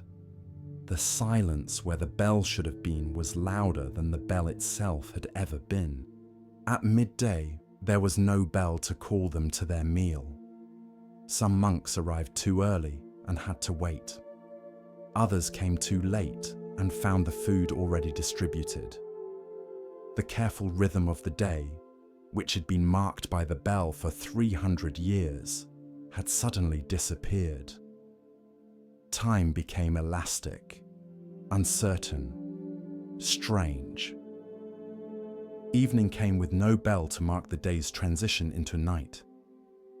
Jiro sat in the courtyard, looking at the bell hanging silent in its wooden frame. He had passed this bell dozens of times each day for months, but he realized now that he had never really looked at it. Now, in its silence, he saw it clearly for the first time. He noticed the beautiful patina of the bronze, the way 3 centuries of weather had given it a green-black color that seemed to hold depth, like looking into deep water. He saw the intricate decorations cast into its surface, dragons and lotus flowers, and Sanskrit characters worn smooth by time. He noticed how the bell hung perfectly balanced, how the slightest touch would set it swinging, ready to speak at any moment, but choosing silence instead. Days passed, then weeks. The monks adapted to life without the bell. They learned to sense the time from the light, from the position of shadows, from the feeling in their own bodies. They became more attentive to natural rhythms, rather than relying on the bronze voice to tell them what to do. But something else happened too. The bell's absence created a different kind of presence. Monks found themselves thinking about it constantly. The silence, where the bell should have been, became a teaching in itself. One evening, Jiro approached Master Eshun in the garden. "Master," he said, bowing, "may I ask why the bell no longer rings?" Eshun looked up from the herbs he was tending. "Does it not ring? Or do you finally hear it?" Jiro frowned, confused. "I hear nothing, Master. That's the problem. The bell is silent." "Sit," Eshun said, gesturing to the ground beside him. Jiro sat. "When the bell rang every day," Eshun said, "did you hear it?" "Of course, Master. We all heard it." "Did you really?" "Tell me about the sound. Describe it to me." Jiro opened his mouth and found he couldn't. He had heard the bell hundreds of times, but he couldn't describe its tone, its resonance, its particular voice. He had heard it so often that he had stopped actually listening. "You heard the command," Eshun said gently. "Wake up. Come here. Do this. But did you hear the bell itself? Did you appreciate its voice? Did you feel gratitude for its faithful service? Or had it become invisible to you, just part of the background noise of your life?" Jiro felt something catch in his throat. The master was right. He had taken the bell completely for granted. "Now," Eshun continued, "now that it's silent, you think about it constantly. You notice it. You see it hanging there. You appreciate what it was. The absence has taught you to see what presence never could. This is why the bell is silent. Not because I wanted to take it away from you, but because I wanted to give it back to you. Sometimes we must lose something to truly find it." Jiro looked at the bell hanging in the courtyard, silhouetted against the darkening sky. He understood now. When the bell rang, it was just a tool, just a function. But in its silence, it had become a teacher. "There is another lesson here," Eshun said, standing up and brushing dirt from his robes. "We spend our lives filling every moment with sound, with activity, with doing. We are afraid of silence, afraid of absence, afraid of empty space. But silence teaches, absence reveals. The spaces between notes are what make music music. The pauses between words are what make speech meaningful. The rest between breaths is what makes breathing possible. He started walking toward the temple, then paused and looked back at Jiro. The bell will ring again someday. But when it does, I hope you will hear it differently. I hope you will hear not just the sound, but the silence it emerges from.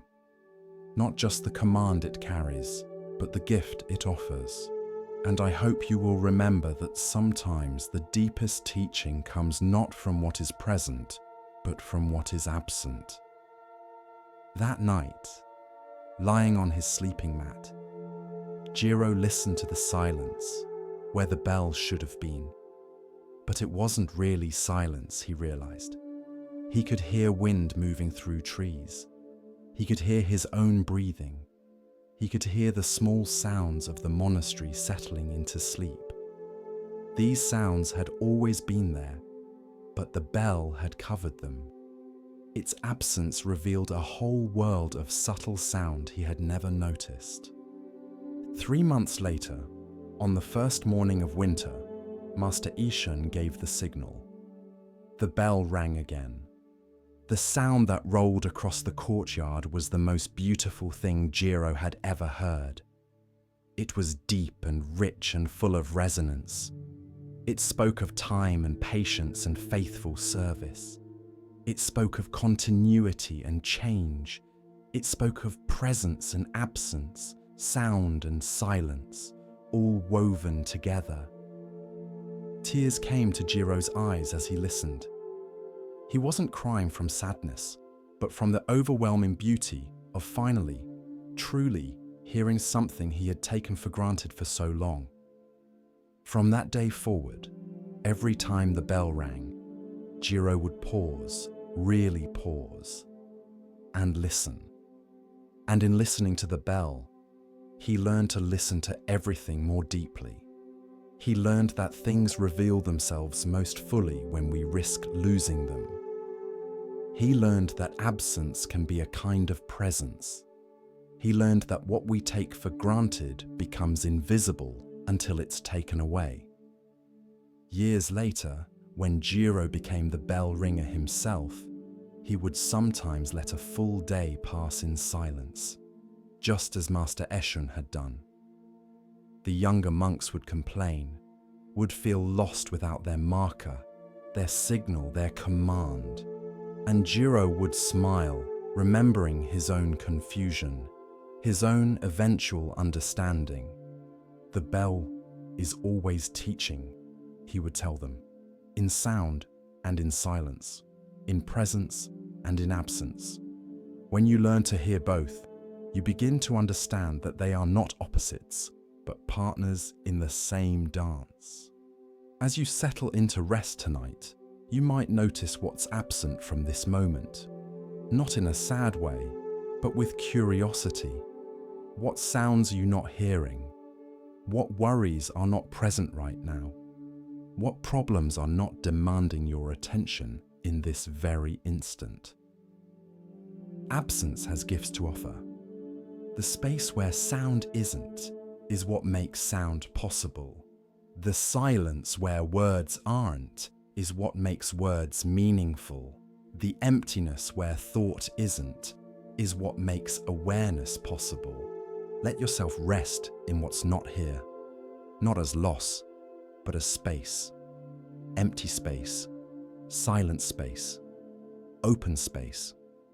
And in that space, you might discover a presence more profound than anything that makes noise or demands attention. You might discover that sometimes the deepest teaching, the deepest rest, the deepest peace comes not from adding something, but from letting something fall away. The bell is silent now, and in that silence, everything speaks. In the hush of understanding, Zen offers us another glimpse of what it means to recognize worth not by weight or shine, but by presence. Here starts the next story, In a village known throughout the region for its ceramics, there lived a potter named Fumiko, who had inherited her father's workshop and his reputation for perfection. Her father had been famous for creating bowls so symmetrical, so flawless, that wealthy merchants would travel for days to purchase them. Every curve was exact. Every glaze was even. Every piece was a testament to complete control over the materials and process. Fumiko had learned her father's techniques perfectly. She could throw a bowl on the wheel with such precision that it seemed made by compass and ruler rather than human hands. She could apply glazes so evenly that no variation of color disturbed the surface. Her work was impeccable, and her success reflected that. Orders came from nobles and temples. Her workshop prospered. But Fumiko herself was miserable.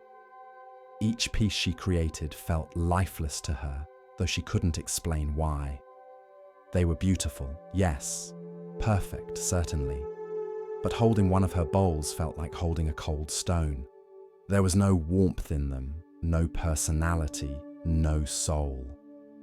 They were technically masterful, but somehow empty. She tried to push these feelings away. After all, people praised her work constantly. They paid premium prices. They displayed her bowls in places of honor. Who was she to feel dissatisfied when she had achieved everything her father had taught her to achieve? One autumn, a traveling monk stopped at Fumiko's workshop. He was old, his robes worn but clean, his face weathered by years of walking mountain paths. He asked if he might trade a blessing for a simple bowl to carry his daily rice. Fumiko, who gave generously to monks, brought out one of her perfect bowls. "Please, take this, it's my gift." The monk held it, turning it slowly in his hands. His face was unreadable. "Is something wrong?" Fumiko asked. "It's very beautiful," the monk said carefully. "Very perfect." But where is the potter in this bowl? I see perfection, but I don't see you." Fumiko felt something crack open inside her chest. This stranger had spoken aloud the very thing she had been feeling, but couldn't name. "I don't understand," she said. Though she did. She absolutely did. The monk set down the perfect bowl and pulled from his bag an old tea bowl he carried. It was rough, clearly handmade, with an uneven rim and a glaze that had run in unexpected ways during firing. There was a spot where the potter's thumb had pressed into the soft clay, leaving a permanent impression. The bowl was crooked, sitting unevenly when placed on the table. "This bowl," the monk said, "was made by a potter who had nothing to prove. Look here." He pointed to the thumbprint. "I can see the exact moment when the clay was soft and the potter was human, and the two touched. This bowl tells me a story. It speaks of someone who was fully present while making it, not worried about perfection, just engaged with clay and water and fire." He lifted it to his lips, pretending to drink. "When I use this bowl, I'm touching that potter's humanity. The imperfection is not a flaw. It's a signature. It's proof that a real person, with real hands, in a real moment, made this thing." He looked at Fumiko's perfect bowl again. "Your bowl could have been made by a machine. It reveals nothing of you. It hides you behind perfect technique. It's beautiful, but it's also lonely." The monk thanked Fumiko for her generosity and continued on his way, taking her perfect bowl with him. But his words stayed in her workshop like smoke, impossible to ignore. That evening, Fumiko sat at her wheel with a fresh ball of clay. She began to throw a bowl, but this time she did something different. When her hand slipped slightly, creating a small wobble in the rim, she didn't smooth it away. She left it. When a bit of glaze dripped unevenly during application, she let it drip. When her thumb pressed too hard in one spot, leaving an impression, she allowed it to remain. Every instinct she had, every lesson from her father, screamed at her to fix these flaws. But she resisted. She let the bowl be what it wanted to be, imperfect and honest and human. When it came out of the kiln, Fumiko held it with trembling hands. It was crooked. One side was slightly higher than the other. The glaze was uneven, darker in some places, lighter in others. There was a clear thumbprint in the clay and a small crack that had formed during firing but hadn't broken all the way through. By every standard she had been taught, this bowl was a failure. But as she held it, turning it slowly in the light, she felt something she had never felt holding her perfect bowls. She felt moved. This bowl had a presence. It spoke of the afternoon she had made it, the way the light had come through the window, the mood she had been in, the questions turning in her mind. It was unique in all the world. Every other bowl she had ever made could be reproduced, but this one, with its specific flaws and accidents and human touches, could never be made again. She set it on her shelf, not for sale, just to look at. The next day, a customer came to the workshop, a tea master from the capital who had purchased Fumiko's bowls for years. "Show me your new work," he said. Fumiko brought out her usual pieces, perfect and symmetrical.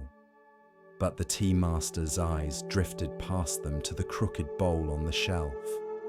"That one," he said. "May I see that one?" "Oh, that's not for sale," Fumiko said quickly. "It's flawed." "I was just experimenting." "Please," the tea master insisted.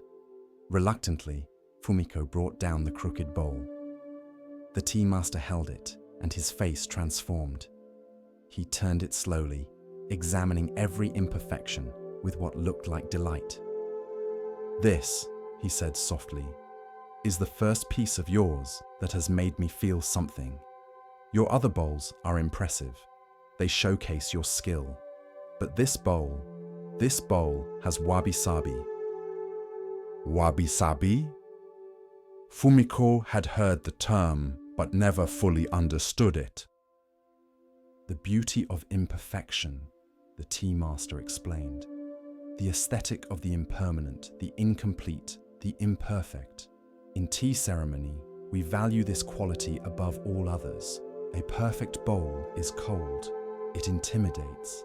It makes you afraid to use it, afraid to break it. But a bowl like this..." He cradled the crooked bowl gently. "This invites you to hold it, to use it, to accept its nature and your own nature as equally flawed and equally beautiful." He looked at Fumiko seriously. "I will pay you 10 times your usual price for this bowl, and I hope you will make more like it." Fumiko found herself saying no. She couldn't explain why, but she wasn't ready to sell that bowl. It had taught her something she was still learning.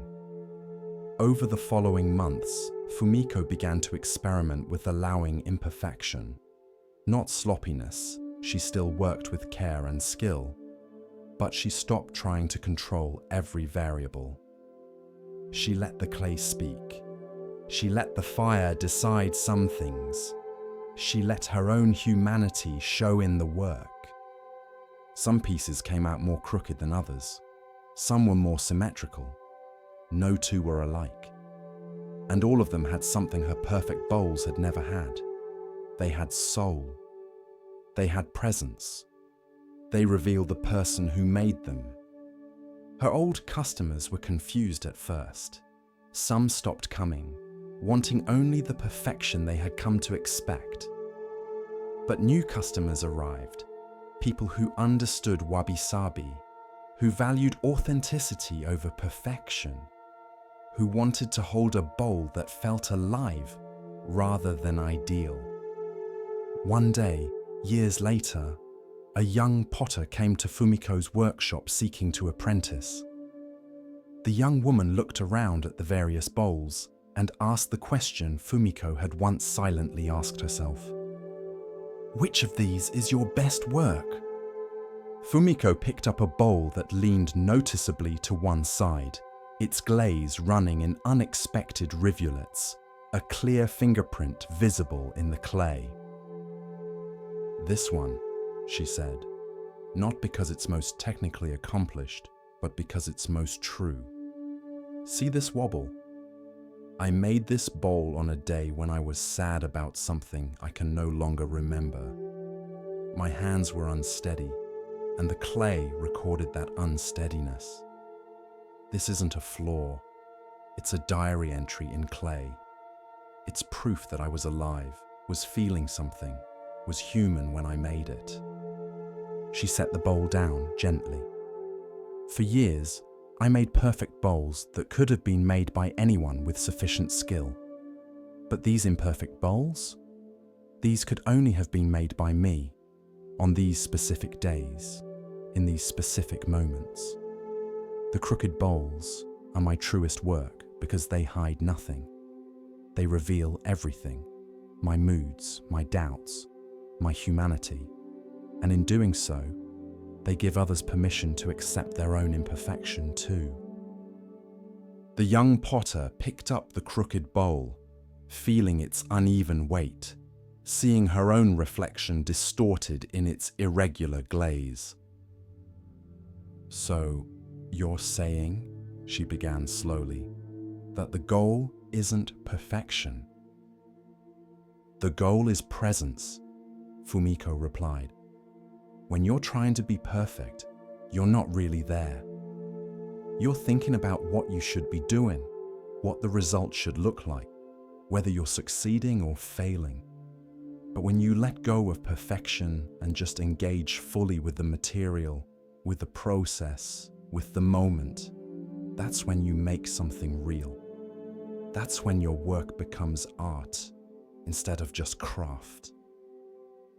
She smiled, remembering her father's perfect bowls, understanding now why she had needed to move beyond them. Perfection is impressive, but imperfection is honest. And in the end, honesty is more beautiful than perfection could ever be. Tonight, as you rest, you might consider your own crooked bowls, the parts of yourself you've been trying to perfect, to fix, to hide.